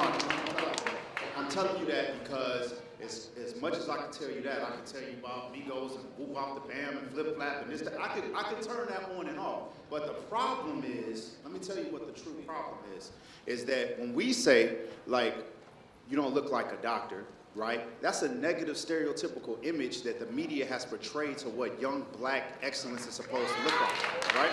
So they have put us in a box to where, like, all our kids, the only semblance of excellence that you see is on TV, of being a rapper or entertainer or, you know, dancing or something, like something that only a few of us can attain to. So then when we go out in the streets, when we have this look or appearance, right, we're getting brutalized and the masses see us in a certain way because that's what the media has portrayed. But what the most egregious thing that happens is that the stereotypical narrative isn't just the masses, it's us, right? It's us. So my patients, when I'm seeing family members or whatever, everybody got their phones Googling, trying to see, like, what's his background, this, that, and he can't be a doctor, you look too young, you got earrings, you got mohawks. Like, this is a cancer, it's a disease. And what we have to do is we have to change that negative stereotypical narrative, and that's my goal. Like, I don't change me for anybody, right? And what I can't tell you, because I'm from Southside Chicago too. I grew up in Chatham, 86 in Calumet, and then Morgan Park area. I went to school in Roseland, right? So, like, my story is the same. But the thing is that change only happens when we make them change their thought process, right? So now, when I go in to see a patient and they see that I have all this, so I got tattoos all on my back, all on my arms, sleeves, everywhere, what have you. So that is already thought of as a negative stereotypical image. But when you see that doing something positive, as the surgeon, as the engineer, as the lawyer, or what have you, you start to change perceptions. So now it's not, oh yeah, that he doesn't really look like that. He don't really look like a doctor. It looks like that because it ain't enough of us, right? We need y'all. We need y'all. We need you all to put the grind in and say, look, I want to be that. And I have to, because like you said, all of us, we walking through the hospitals, ain't nobody look like me, right? Ain't nobody look like, so they're comfortable they're comfortable thinking that way because the stereotype is true. And the stereotype is true because we're not changing it. So with that being said, I challenge everybody, there have to be more of us that are doctors, that are lawyers, that are engineers, and are in these spaces of excellence so that the negative stereotypical narratives change. And we it starts with us and our thought processes. And don't tell no kid like, oh man, you 12, like why you can't wear your hair like that? You can't do that. You can't be a doctor. Look, yes, they can. Don't tell no kid that because they can. Because I did it, and there are many kids like me. I'm not just the only one. I'm not an anomaly, right? There are other doctors and there are other black professionals that come from these places that are in these spaces. The problem is that's not glorified. The media is not going to put that on TV for you to see. They'll rather put buffoonery on TV so you can see that. But they're not going to. Where Channel 9 at? Where Channel 5 at? Where the news people like showing this? They're not going to do that. They'll rather go on 79th Street showing, kids shooting up each other, right? So we have to be in these spaces more so that we can see this and understand that this high level of excellence is afforded to us all.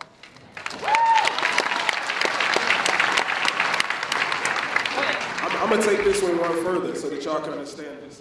When I was coming through med school, like I had like clean cut, haircut, my face was all that cut like that. And then as I started growing my hair, I would get like, people like, oh, well, you look like my nephew, like patients. And then at the time, I didn't really know how to feel that because again, I'm still in the streets. I'm trying to portray something other than myself. And I had somebody that actually pointed me in the direction of me. Like, somebody was like, oh, do you know this guy named Dr. Johnson? Like, he's doing some great work. And I'm just like, I don't think I heard of him. Like, yeah, he wears his hair this way, this and that. And I was like, oh man, well, it's time to let the beast out then. If that's the case, I'm like, we need to be. And then I would luckily meet him a few years later. But, the truth of it is that even on top of what Pierre is saying, it's actually that element of looking a certain way, looking of yourself that actually helps you do the real work of helping your community, right? So if you one of them kind of docs that just want to leave the block, and I don't know where I was from. I was from Chicago, some bad things, I don't want to talk about it. You one of those kind of people that just want to live out your life, that's cool, right? Like being clean cut, you probably have to go in a lot of places where you're the only black person. Okay, you're not really helping your streets very much. But if you're one of those that look at your community, you always on social media, talking about, I'm tired of this, I'm tired of this, my people being killed, or X, Y, and Z, and you want to go back and do that work, if you come talking to your people like you ain't one of them, they going to treat you like you ain't one of them. And so if you got a project that you're working on, they not going to be receptive to that. When you got that young 17-year-old cat that's just been shot and he's not listening to nobody, they about to put him down, but he could die if you don't help him, and somebody needs to help him, you not talking like him, hey bro, get up out my face, man, don't touch me, dude, right? Like that's how they gonna come at you. But if you like, hey bro, I ain't one of the ops, I'm here to help you and only you, I don't talk to them, I don't trust them either, they're like, all right, big bro, just don't let me die, right? If it's the old lady who's like, like, hey, sweetie pie, why you supposed to get a stepper set tonight? What's got you in my ER tonight? Oh, hey, baby, you remind me of my grandson.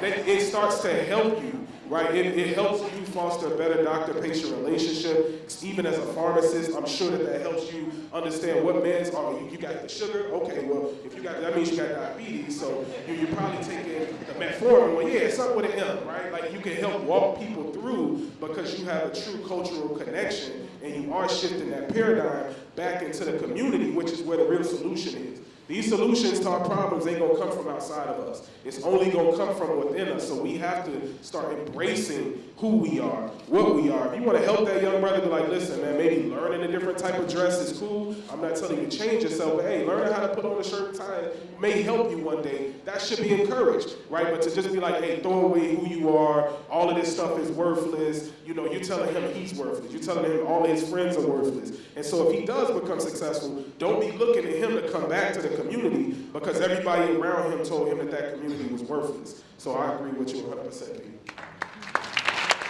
Now, I just want to say, I understand what y'all saying. It took me a long time to get my first and only tattoo. But my clean cut brother at the end here, he's a real brother. He's doing this. I'm not saying that. Listen, all I'm saying that is, look, be you. You be you. Like again, well, if I'm going into a corporate setting, will you see me with chains and Jordans on? No. So there's a time and space for everything. I got 3-piece suits and what have you that I put on when it's time for it. But when I'm going to where I can be myself and I can't talk, sometimes, there are kids that are gonna relate, right? But there are different kids They can't relate. They're like, man, you don't really look like me. You don't talk like me. I can't understand what you're talking about. So for those kids, I am being who I am. I'm not putting on a facade. I am showing them that I'm you, and you can see yourself through me. So for everybody out there, it's a lane and a space for everybody. Just be you. But if everybody says, look, I have to be, a clean-cut image or whatever, even though I'm not like that, I have to be like that because the world wants me to be. All of the kids that are behind you, that are looking at you and are looking for hope and inspiration, they can't feel you. Like, be yourself. Be yourself. That's important. Yes, sir. Can you guys hear me? My voice is deep. My name is John. I'm a third-year medical student. I'm aspiring to be an emergency medicine doctor, so shout out to you guys. I want to take the conversation in a different direction, if I may. So knowing what you guys told us now, and in your respective careers, I think it's pretty safe to say that racism and prejudice and negative stereotypes amongst black men and black women, for that matter, in medicine exists. So can you share with us exactly how it is that you deal with these negative stereotypes, with this racist and prejudice? Because yes, while it is commendable, while it's respectable amongst us to see us be black doctors, to be upstanding members of our community making a difference, not everybody absolutely sees that, especially black men. Like you just said, we can still be pulled over by the cops. I was just pulled over by the cops 2 weeks ago because I live in the South Side, and I literally just got off of work at 4 in the morning. I pulled up. They thought that I was being suspicious, even though I was literally just getting home from work. So how is it that we can change that negative stereotype that's held upon us, and how do you guys specifically navigate through those negative stereotypes in your respective careers? Yeah, I guess I'll start with this one. First, to respond to earlier, so this is me. I am clean cut. That's just who I am. I can't pretend to be anything else. I'm comfortable in my bow tie with my close haircut. That's just who I am. So, we all have our own narratives. I don't have a narrative similar to some of the gentlemen here, and that's okay. We all come from different perspectives. We all come from different spaces. And I'm still able to do the things that I need to do. Being comfortable in my skin is who I am. But not to, we all have different stories. And I think it's important, I'll answer the question in a second. It is important, I think, for us, this audience, to see the diversity of us, right? There is not one single African American or black narrative. There's a plurality of who we are. There's a diversity of who we represent, and that's okay. We don't have to be a single way to have a singular purpose in advancing health, advancing pharmacy, advancing whatever it may be. So just to say that aside, this is me. To answer that question about how I've dealt with racism, so I have certainly dealt with it everywhere. I am lucky, I think I went to an HBCU. I went to Xavier University of Louisiana in New Orleans for undergrad. HBCU in the house. I think that was a good preparation for going into a lot of spaces where I clearly did not belong. Med school was a challenge. Med school was hard academically, and I was dealing with all of the implicit biases and the overt racism that goes in being in med school, and that persisted throughout all of my training. I think the first way to deal with it is, I don't have any, there's no one single piece of advice to this. Every situation is slightly different. There were times when I felt the need as a trainee to speak out. There were also times when, as a trainee, I felt it would put me in too vulnerable a place to speak out. So I just held on to it, and thankfully I had good outlets with my family, supports, that sort of thing. I am at a position in my career now. I am an academic position. I have tenure, and I'm in a place where I can speak out much more aggressively when I see injustices, overt racism, implicit biases, etc. So I am in a different place now where I can respond to those types of issues in a way that I could not earlier in my career.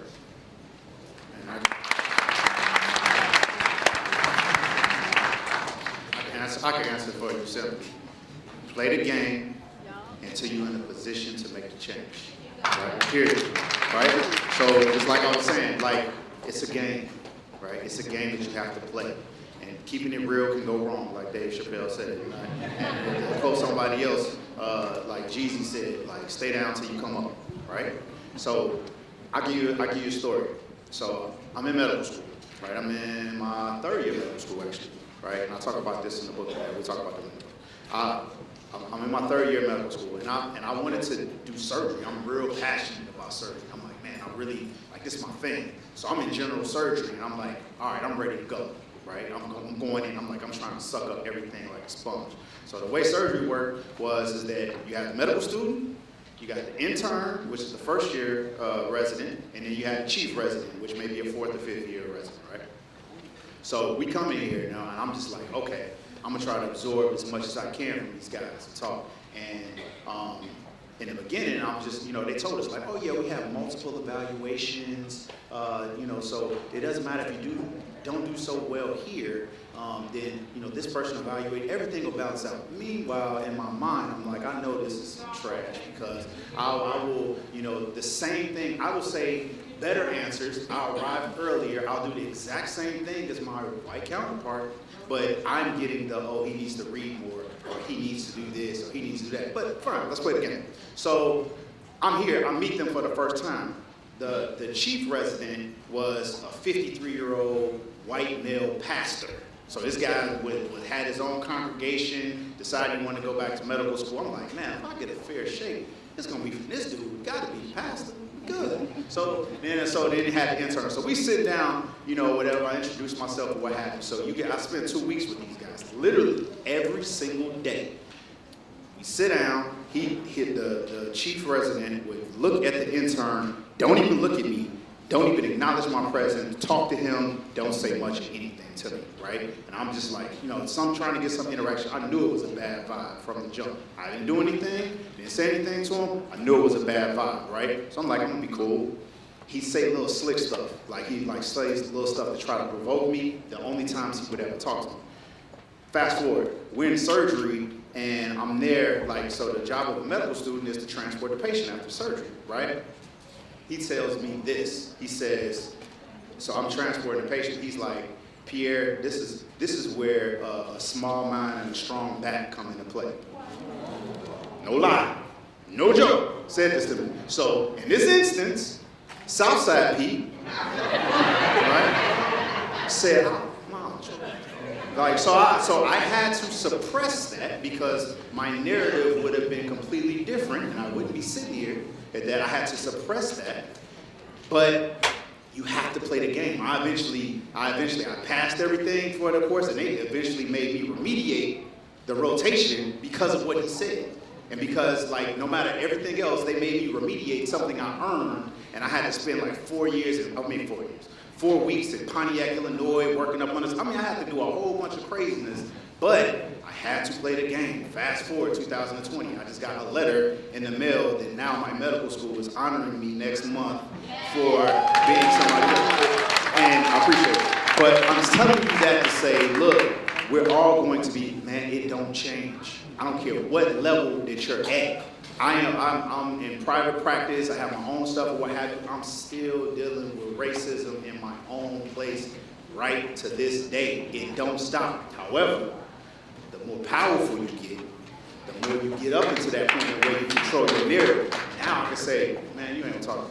This is what you gonna do. You gonna follow this order, right? So you have to play that game and continue to play it until you get to that position to where you can start making changes and you can start dictating and you can start telling people how this is gonna go and you can start saying, oh, you're not gonna treat that medical student like that because I see what you're doing and you can intervene because now you are a board certified attending and now you can make that change with the power of respect, right?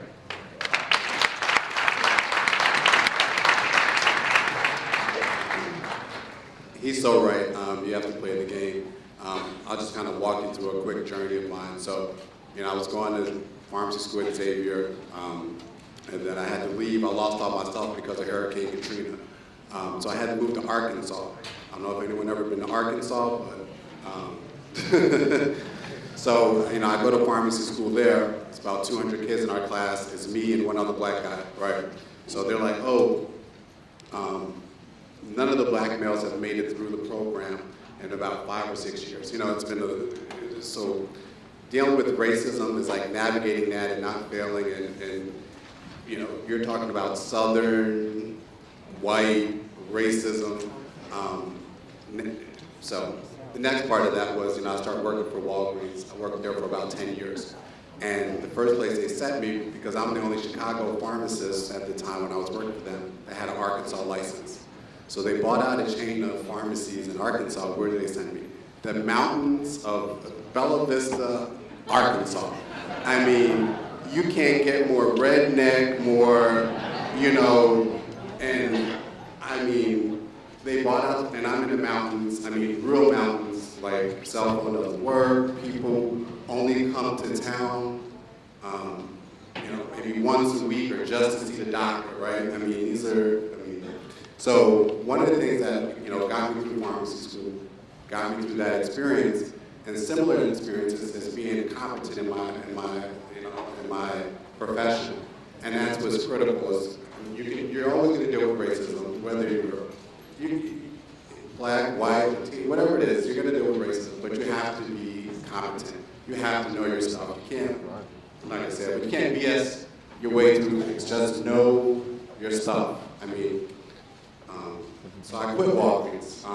They gave me, I had an opportunity to, be an area supervisor, be over, 40, 50 stores. They would send me to Detroit. I'm like, so you're gonna send me to Detroit, and it was like a ranking system. I'm like, you're gonna send me to the worst stores in Detroit.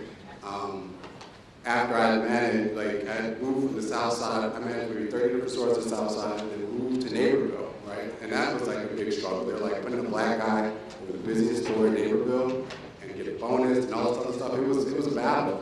But then what I decided to do was like, you know what? I'm gonna quit. And it was like such a rash decision, that people around you would say, you lose your 401k, what are you gonna do? I was like, I'm gonna start my own pharmacy, And during my last year, when I started getting frustrated with some of the things, I started working on my MBA at night. I would go to work, go to the bar, do my MBA on the side. It was hard, but you have to have that freedom, you have to be competent. So from that, I was able to start, 9, I think we have 11 pharmacies that started now. 9 in Illinois, 1. So, when you talk about racism, imagine me going, people who know me, I wear jeans and t-shirt or button down, and I carry my backpack and a coat, and I go all over. So imagine me going into a bank, talking about, so who are you? Do you work there? Are you, what a technician? No, it's like I own it. And I was like, so you deal with racism, and then even, it doesn't matter, you just have to be confident in yourself, and know your stuff, because you're always going to be challenged. And it's important that you learn to gauge, because, as much as we talk about racism, a lot of white people help me tremendously. Even now, one of our biggest investors, my company, 10 white people, right? So it's like, you just have to, you're going to experience racism, but you always have to understand where they come from, and they don't always mean ill intent, and you just kind of have to be very humble, and have people around you that you can talk freely with, not at the workplace or wherever, but just be you, and just, that's all. Did you want to say something, brother? He's parched. I agree. Okay. Sorry about that. My little girl's got a little bug. She gave it to me. But blame it on her, okay? Nevertheless, let's start with your question. So 3 different types of racism. Institutional, you got interpersonal, you got internalized. Internalized racism is like, hey, I'm black, I'm not gonna get this job because I'm black, they look at me a certain way. So I'm not gonna even try, right?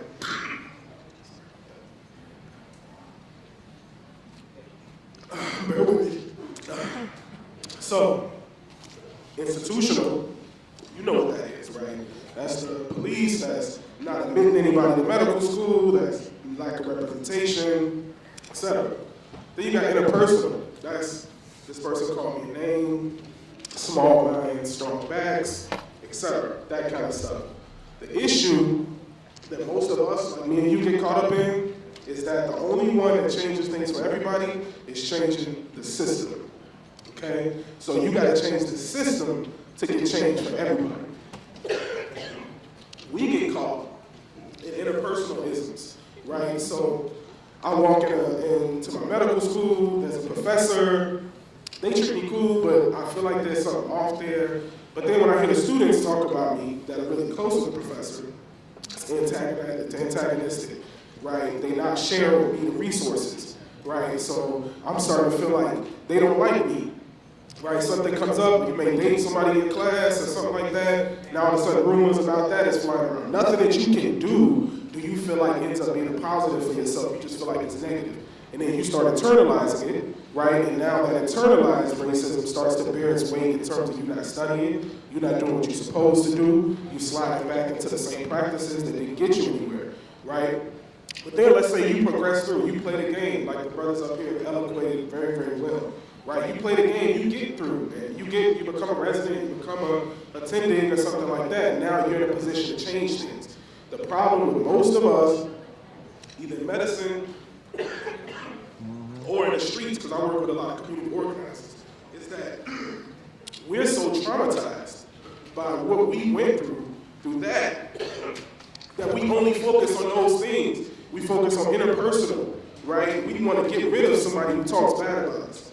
We want to get the patient thrown out that said, I want a white doctor instead of the black doctor, right? And then we lose focus of the one thing that may change it for all of us, which is the system, changing that system. And not only do you lose focus, but you waste energy, right? You're wasting energy chasing this person, chasing that person that said something, trying to get some clap back for this person that doesn't like you. I'm snitching to the higher authorities every time somebody says something bad about me, that then they start looking at you a certain way. Maybe they are racist, but now you're giving them fuel to say, yeah, that kid's just kind of sensitive, watch what you say around them. You haven't changed what they say. You changed when and where they say it, right? You changed the language that they say. You have not changed how they think about you. You have not added representation into the mix, right? You have not changed something that's going to benefit anybody other than your own, traumatized self-ego, okay? So that's what I would say. That doesn't mean don't do those things if they're egregious. That just means reevaluate how you spend your energy. As opposed to you getting to the point where you're somebody like Dr. Johnson up here, our wonderful other esteemed faculty with tenure, right? Where you can now say, okay, well, I'm going to focus on creating a pipeline program to create more versions of myself. I'm going to build a bridge so that we can go back into these hoods and start helping people. I'm going to become a researcher where I'm going to study public health, where my research ends up positively impacting the future aspirations of young black men and women that I've never met and I probably will never meet, right? That's going to help their communities, right? So I would say, as you go through that journey, take each one of those things. We all know that, right? How many of you all are like pre-med or medical students in here? Raise your hands.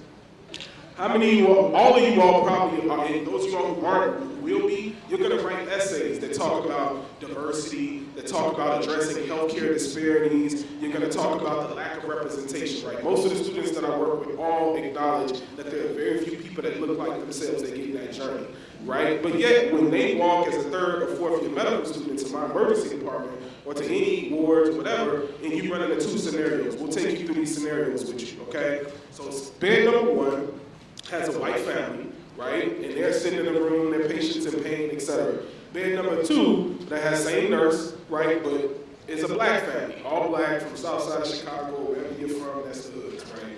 So you walk into room number one, and that family said, you say, hey, I'm student doctor such and such. I'm here to gather some information that's gonna help our team. They say, or you're actually a resident. They say that you actually are a doctor, right? You say, I'm Dr. such and such. They say, really? Are you a real doctor? Like, are you like a research doctor? Or are you like a nursing kind of doctor? Is your first name just happen to be doctor and you're really not a doctor? Right? And then you kind of give a look and you say, no, I'm a doctor, but then the nurse pulls you out of there and they say, hey, room number two needs to see you right away. You go to room number two, they're in pain, all black family. You walk into that room, you say, I'm Dr. such and such, I'm here to take care of you. Oh man, you a doctor? Like for real? Like man, like TV doctor? You like for real doctor, right? You say you're a doctor. Now stop right there. What's the two differences between that situation? See, your brother asked the question. Who said it? The second one, we're running out of time, brother, so I'm going to let you. We get to it. Skeptical in the first situation, okay? They proud of you, right? Maybe they love you, they got some encouragement for you, right? That's what most people say. You said the right answer, nothing. There's no difference in that. They are both acknowledging the paucity or the lack thereof of doctors that look like you. Whether they're racist or not, you don't know. You can't prove it right there in the moment. Your job is to take care of those patients. Your job is to better advance whatever the bigger goal that you're looking at in life as a doctor. That's your goal in that moment. So like they said, don't lose focus of why you're there. You're there to do a job. It's a service job to be a doctor. It's not some big prestigious thing all the time that you can walk around with your chest poked out. Like, you are there for an objective job, and you got to do it. And if you're getting caught into what people are thinking about you, you're getting caught into whether they like you and all that kind of stuff, it affects your job, especially if it's something that you just acknowledged, which there's racism, that there are very few people like you. So when you see it, don't be surprised by it. Don't get thrown off by it. Keep your eyes on that system. Keep your eyes on opening up the door. Give it back to your community. Your community depends on you. You right here, who's going to be an emergency doc off the south side of Chicago. They're depending on you to put that stuff in your pocket so that you can do something better for them, for their children, and for your own families. Okay, bro? Thank you. I want to break this. I think this is an excellent question to end with. And I'll say one thing that I have for a goal. When I was a little girl, my grandmother told me, you gotta be twice as good to get half as much. And when my granddaughters were little girls, I told them, you have to be twice as good to get half as much. And I want these babies, when they have grandchildren, not to have to say that. And for that to happen, we have to work together. When we come together, we have strength. Look at who's in this room. So you're here. I want to do a shout out to all the physicians and students and people that are here helping run this conference, not getting a dime, not getting paid. They're reaching back. So if you're in high school, reach back to these kids in grammar school. If you're in college, reach back to the people in high school. We have to come together and build the institutions that we need. Institutions like Xavier, but all of us can't be at Xavier. I wish we all could.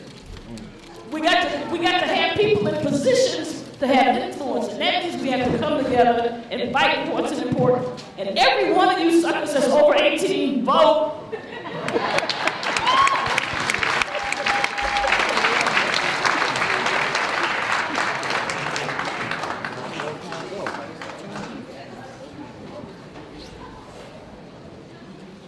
Thank you so much to our panelists and Dr. Murray for moderating. I'm very inspired. You're all wonderful, but thank you, Dr. Pratt, for just jumping in to do it for Dr. Williams. So we're just going to take a couple of pictures first, and then my colleague is going to come up and do a raffle. So just give us a couple of minutes.